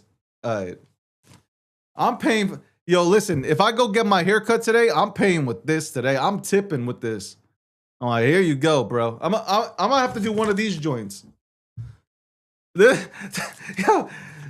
I'm gonna have to do here. Here you go. Ugh. Yeah. Disgusting. I can bring that to a bank. Will they give me a clean dollar? Will the bank give me a clean dollar? That is from, I wanted to say Brownsville, Coney Island, Yonkers. Like, there's a lot of things coming to it. Somebody wiped their ass with that. Somebody wiped their ass with that, and I just put it on my hands, man. Welcome to Wednesday Live It's $6.99 plus 3, right? Is that how $6.99 episode $6.99 plus 3? That's what it is. Sponsored by Midnight. Also, shout out to Polymarket, the official prediction market sponsor of the DG brand. And also the breakdown. Cake Wallet. You want a secure wallet, get Cake Wallet, download it. Try out Cake Pay as well. We'll break that down as well for all the people that tune in. The People's Reserve. Shout out to the People's Reserve doing big things. CJ talking at Bitcoin 2026. All right. Man. Episode 699.8. 699.8. Man. Sometimes, I ain't gonna front. Sometimes my competitiveness and my passion gets the best of me. It does. It does 100% get the best of me. Because I'm out here every day, man. I'm out here every day. I'm trying to help people out. I hope this show, helps you in some sort of way. I have people that DM me all the time that man, I appreciate your show. And that's that really is it's, even if it's just one person that ever contacted me and told me that my show has had a really good effect on their lives, that's all that fucking matters to me. That really is. That's a special feeling. That is 100% a special feeling when people can come into your DMs or text, whatever it is, emails, and say hey, man, your show, I really fuck with your show. I fuck with your vibe and your energy, man. I appreciate you, man. I get that a lot. And I appreciate people that, I don't need anybody to send me a DM. I'm just saying when I see them, I appreciate them. That's it. If I can help you get, past 2 hours, cool. These are my 2 hours to go ahead and just break down what I believe is, I believe in, when I talk about things, I believe in the things I talk. I don't rage bait. I'm telling you, if I rage baited, I could have double the engagement. I choose not to. Some people think I rage bait, but I don't. I absolutely don't. Everything that I say, I mean. Everything I say, I mean. 100%. And I don't care. I don't apologize for anything. Because I have no need to apologize for anything. I have no need to apologize for anything that I say. Zero. I'm looking right now. A book that you guys should read is The 48 Laws of Power. I should read that book today. The 48 Laws of Power. It's a really good book. A lot of you fucking lazy individuals, you should read The 7 Habits of Highly Effective People. I'd recommend that. For people that are building and they're on their journey, I would recommend you guys get The Alchemist and read that. That's a good book. I'm looking at all my books. I'm you should read that and this and that. But a lot of these books are good. Art of War, obviously, 100%. Those are good books to read, man. Your mentality changes. Especially The Alchemist, right? You read that book and if you're building, you start to realize how the world works and how energy works. If you really want something, the universe will find a way to go ahead and get you there, I promise. But you got to put in the work as well. Anyway, we'll be right back with the quote of the day right after these messages. What first got you excited about blockchains? Think about it. Oh, wait. I bet it wasn't multi-million-dollar hacks, exposed data, or finding somewhere safe to store your seed phrase. Was it? Maybe it was the idea of decentralizing a broken financial system. Maybe it was imagining a world where people own their own data and get to sharing the value it creates. Or maybe it was the promise of a fundamentally better way of connecting, communicating, and transacting. The next phase of the internet that empowers us instead of exploiting us. So why hasn't that happened yet? Why are we still living with the same broken system that blockchains promise to fix? It's because blockchains can't keep a secret. Enabling open, transparent systems was only the first half of the challenge. For blockchains to really change the world, they also have to be able to protect our sensitive data when it matters. And that's where we build Midnight, to bring down the final barrier to mass adoption and unlock the full potential of the decentralized web. Let's build the internet we deserve, together. Ladies and gentlemen, we all know this in crypto. Ownership matters. That's why Cake Wallet. Cake Wallet gives you full control of your digital assets, all in one easy-to-use application. You can store Bitcoin, Litecoin, Zcash, Monero, and many more with just one secure backup. Swap between coins in seconds. No copying addresses, no complicated steps, and even includes Bitcoin Lightning for faster payments. And with Cake Wallet built in, you can use crypto in real life through debit cards or gift cards. Simple, secure, self-custody. Download Cake Wallet and take control of your crypto.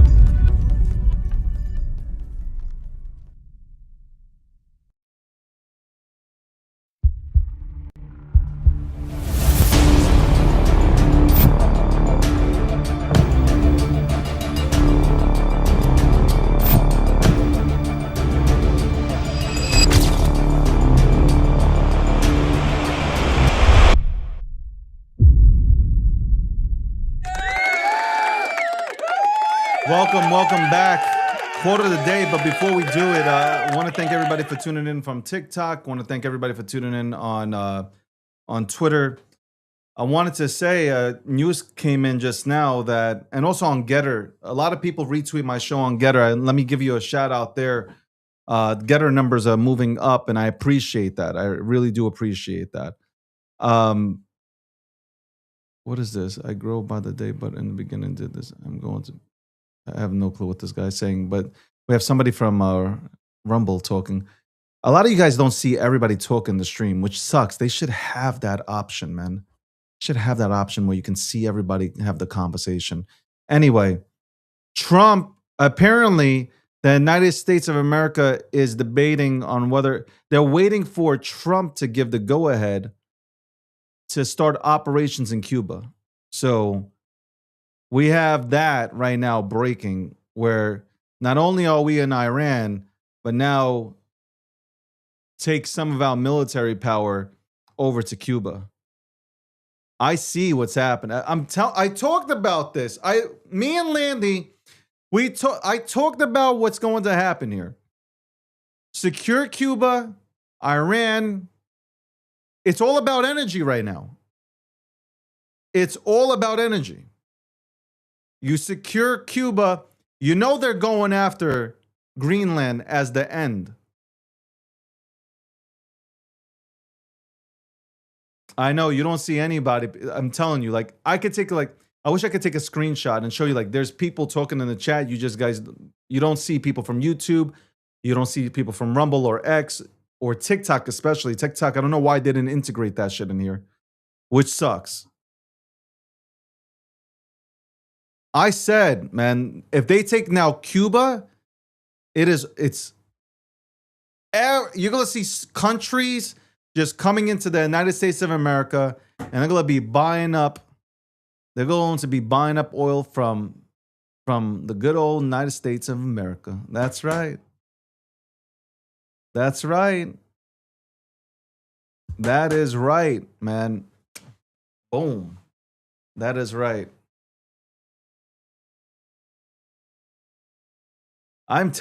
Trump said Great Reset. The Great Reset is coming. And this is it. This is it. It's exactly what he's promised. And it's happening. And they can't stop it because the United States of America has the greatest military in the world. I'll say that again. The greatest military in the world lies with the United States of America. And what he's doing right now is absolutely surgical. Art of the deal is happening in real time. Whether you like it or not, whether you like Trump or not, if you're an American, you should be absolutely thrilled As an American, you should be jumping up and down saying how great this fucking is.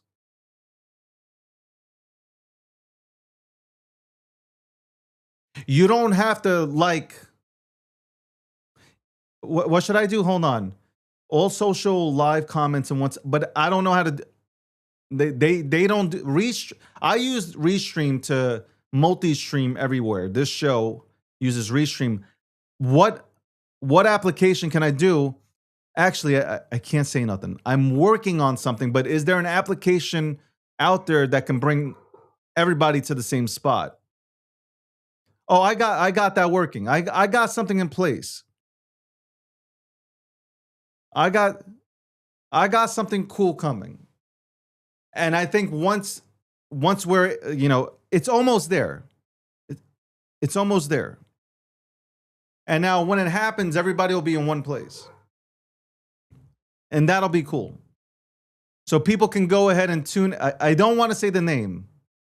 I don't want to say the name yet, but I'm sure people are smart enough to guess it out. And I want to bring more. What I want to do is I want to bring on podcasters. I want to bring on live streamers that look the part, that dress the part, that are clean, presentable, to come here. You want visibility, you can get the visibility that you're looking for. So I got some plans in the works. Like I said, it's almost done. It's almost done. We're almost there. The bad thing about me is that I'm a perfectionist, man. That's the bad thing about me. So when things are good, I think they can be better. And that I'm also learning how to stop being that way. Like, stop. Like, let it, especially when it comes to like building stuff out. Let's go out with this version 1, then we'll go to version 1.1, then 1.2, then we'll get to 2 somehow. We'll make it better as we move along. I think, honestly, having that mentality of trying to be perfect, it does not work. It works against you. Like, it literally works against you. I'm getting better. I'm getting better. Trust me, I'm getting better. I have it in my DNA. Like, I have it in my DNA. But again, Cuba is breaking, in terms of breaking news, that the United States of America is looking to conduct operations in Cuba. They're waiting on Trump to give the green light. So that is true information, okay? That's being reported by Gokhshtein Media. It's true info, okay? It's real info. Hold on. Let me scream at my dogs, man.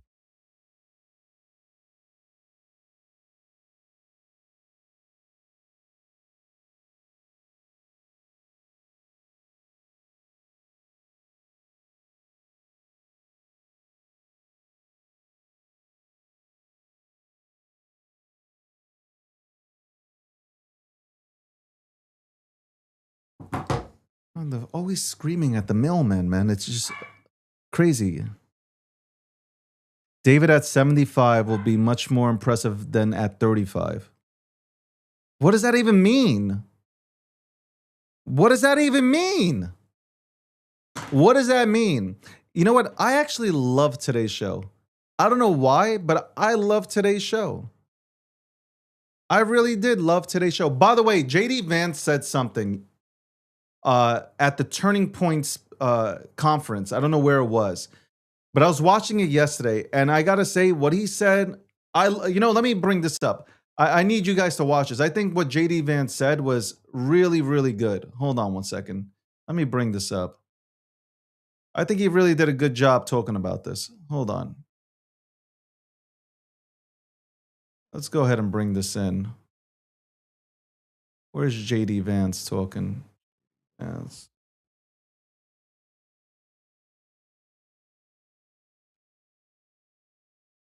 JD Vance, let's see. Okay.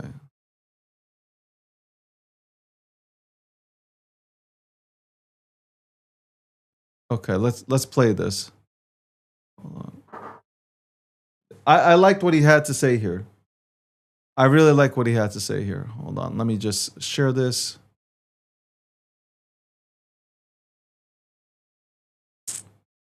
JD Vance talking.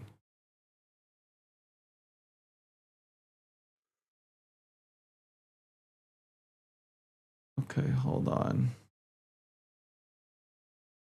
Let me just rewind, pause this, rewind it. I'm my own producer, man. All right, let's listen to this. I had somebody who came up to me, and I'm sure a great person, like a wonderful person. It was a Ukrainian American in Cleveland, Ohio. Yeah, I was campaigning for the Senate. There are a lot of Ukrainian Americans in Cleveland, Ohio. And this person got really agitated at me because I was saying we should stop funding the Ukraine war, okay? And I still believe that, obviously, and it's one of the things I'm proudest that we've done as administration is we've told Europe that if you want to buy weapons, you can, but the United States is not buying weapons and sending them to Ukraine anymore. We're just out of that business. So a very good thing. But these Ukrainian American, again, a kind person, they probably didn't vote for me after this conversation, but he was kind of sticking his finger in my face saying, you need to support my country. You need to support my country. And I said, sir, with all due respect, if you're an American, your country is the United States of America, not a place that you immigrated from, whenever that was. And it occurred to me, and I know this is the last question, I'll try to be quick here, but it occurred to me that my father-in-law, who came from India, who moved to the United States, who got an education and became an American citizen, that never once in my life has he ever said, you have to do this or you should do this because it's in the best interest of the country that I came from. And I think that attitude, to the extent that attitude dominates among the new generation of Americans, that makes Americans feel welcoming towards people because everybody, again, whether your family's been here for 300 years or 1 second, to be an American means to look out for Americans first, and that's the perspective we have to take to our immigration policy. Thank you. Thank you. Did you hear that? Did you hear JD Vance talk just now? Let me move over here. When JD Vance said that, he's right. He's absolutely right. JD Vance is right. I got you, friend. Thank you so much for moderating. Obviously, Tech always on TikTok. Appreciate you guys. I wanted to say that what JD Vance said there was absolutely on point. Like, if you're an American, if you're an immigrant and you came to America, you can't talk about your previous country. You just can't. Like, it's what you got to be talking about America and what benefits America. You came to America, you wanted to be in America, you became an American, you talk like an American now. The Ukrainian American who said what, JD Vance said, why don't you help out? Why don't we help this country?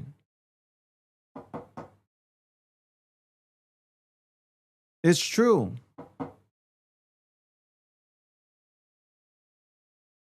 It is 100% true. Let's go ahead and play some more JD Vance here. Because he said some really good stuff, man. He really did. Let's go to this one. Is you kind of go from just think about that moment and where she was so broken. And any of you know who anybody who's grieved before is you kind of go from just crestfallen and sad, and then you want to remember the person that you just lost.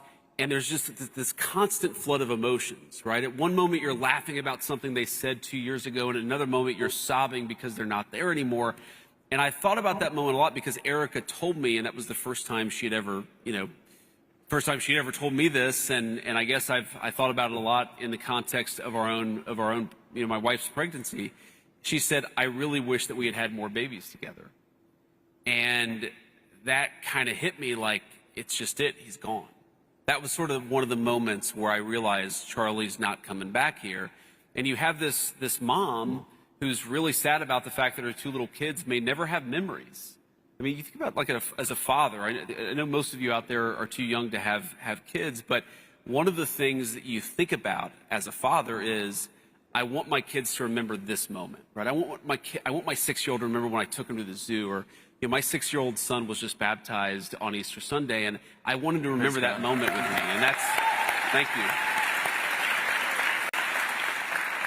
But so Erica's struggling with this, and of course that's terrible, unspeakable. Most of us could not even put ourselves in her shoes, while at the same time, she's trying to make sure that Charlie's legacy doesn't die. And in that context, everybody is attacking her over everything, and they're lying about her, and it's one of the most disgraceful things that I've ever seen in public life. And I've seen a lot of crazy stuff in my life as a political leader, and I will tell you that the people who tell you, I was there with her, I was holding her hand, my wife was hugging her while we loaded Charlie's body onto Air Force Two and said the Lord's Prayer, the people telling you that Erica wasn't grieving her husband are full of shit. And we need to be honest about that fact.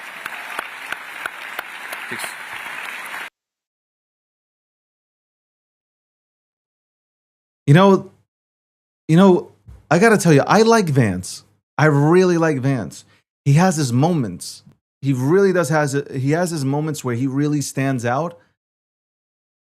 And then he disappears for a month or two. And then Rubio is being pushed out there. And I like Rubio too. But Vance, when he gets this when he gets this push, I don't know what it is. Ever since he put on the red tie, he's been different. I don't know. I don't know. Let's see some more. This is JD Vance on the Pope. Should we do the Pope? Or should we do this? Let's do this one. Because,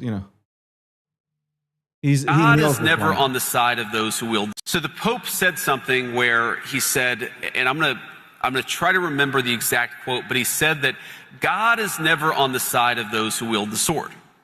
God is never on the side of those who wield the sword. I'm pretty sure that he said that exact statement. Now, on the one hand, again, I like that the Pope is an advocate for peace. I think that's certainly one of his roles. On the other hand, how can you say that God is never on the side of those who wield the sword?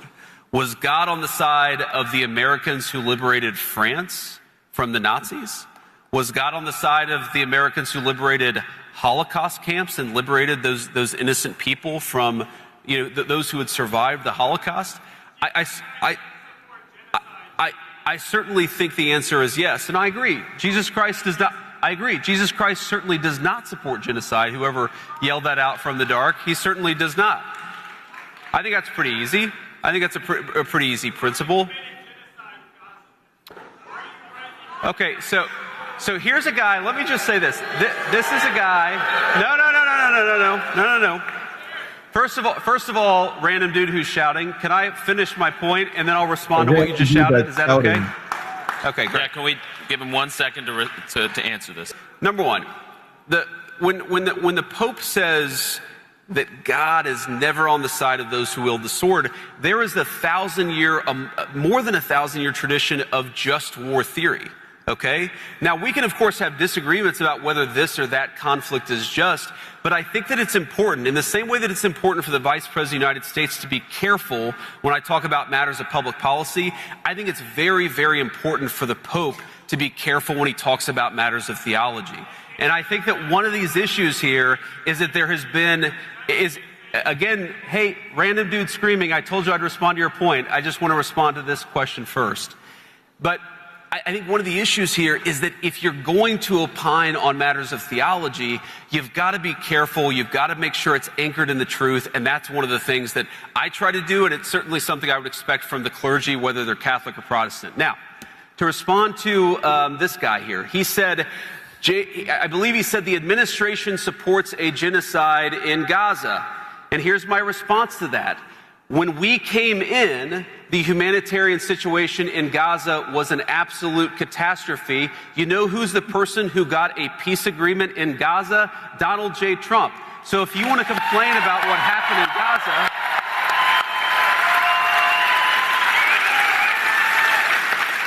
So if you want, sir, to complain about what happened in Gaza, why don't you complain about Joe Biden and the last administration? We're the administration that solved that problem. And by the way, not only was our administration like the administration that solved the problem, but the president. Excuse me, sir. Right now, you see more humanitarian aid coming into Gaza than it has any time in the past 5 years, because we have taken that situation seriously.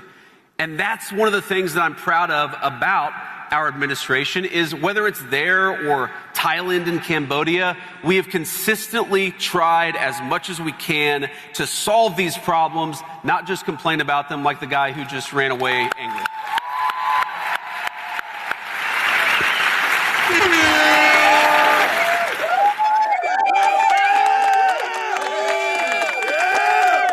He's good, man. He is good. He's good. He's good. That boy good. That boy good. That boy good. Anyway, again, we talked about the poll that came out today, or yesterday, I should say, from Polymarket. 61% chance for the Democratic Party to take over the White House.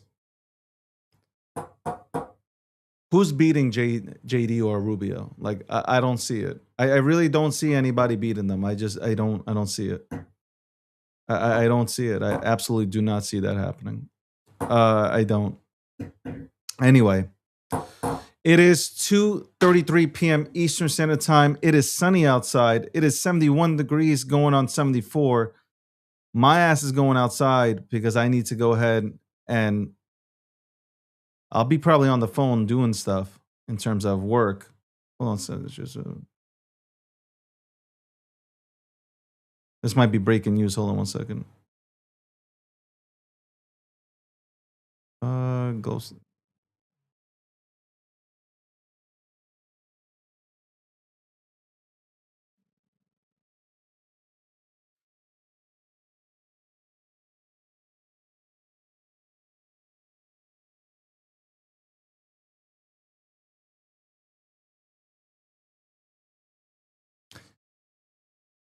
There's a lot of news that came out.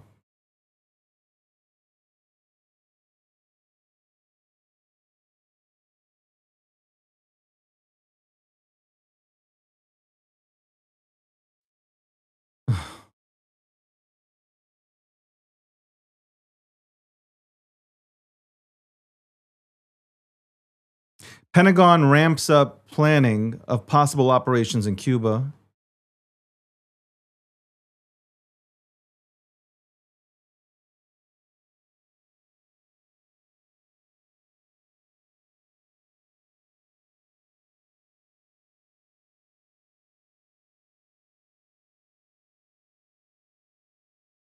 By the way, Chappelle might be coming back. Chappelle might be coming back with the Chappelle Show, so that's pretty dope.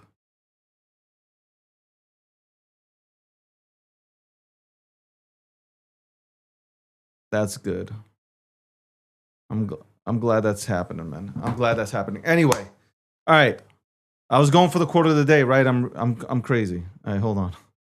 I was going for the quote. All right, let me go and bring it up. Okay.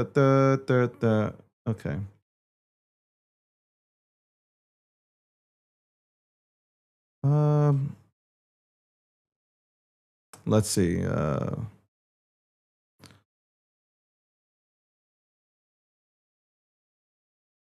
Let's see. Let's see. If the quote of the day will be this. Man, I gotta find this. All right, here it is. Quote of the day. A man who has been destroyed in 1,000 ways knows 1,000 ways to rebuild himself. There we go. All right. I got quotes, man. I love reading quotes. I love quotes. I love people that also nail down poetry, man. Like, I'm into those kind of things. I like reading. Expanding my mind. I love it. You guys should read too. And you should do puzzles. A lot of you guys should do puzzles because you're already losing your mind. So You might want to do some puzzles, play some chess, read a bit more often, troll a little bit less, an hour or two less in trolling and more reading. I promise you it'll work out for you. Listen, I appreciate the TikTokers. We were going, and then all of a sudden, again, I got this stupid warning that came on that said, yo, I wonder, hold on, let me look. Maybe they gave me the warning and I needed to appeal and I never appealed, man. TikTok, man, you're killing me. TikTok moderators, man, you are killing me. You are killing me. Seriously, man, with these fucking warnings, man. Anyway, TikTok, man. TikTok warnings. Shout out to TikTok, Tech, and Fran for moderating the show. Everybody who participated on the TikTok side. We were going hard, and then all of a sudden, here comes the filtering of comments and all this shit. The silent shadow bans. Shout out to everybody tuning in from wherever you're tuning in from. Shout out to Twitter. I don't call it X no more. Shout out to Twitter. Twitter's trying to, they came out with a new feature of videos yesterday. So if you're putting out videos, now it looks like if you hit the video tab, it's kind of like lined up like, I guess you can compare it to kind of like YouTube, I guess. It's YouTube-ish. Am I wrong on that? So I'm hoping next that they focus on live streams, because there are a lot of people that they can only chat through the internet and not the app, and vice versa. That's what Landy said yesterday, and a lot of people have been saying that they don't see their remarks. I hope they fix it, man. Live streaming was dope as shit when, live streaming was really dope when it first came out, or it came back out after Periscope, and then, I don't know, it went to shit. Anyway, thank you very much. I will see you tomorrow. I'm thinking Friday is episode 700. Tomorrow, episode 699.9. That's where we're at. Go outside, treat yourselves, and have a wonderful fucking day.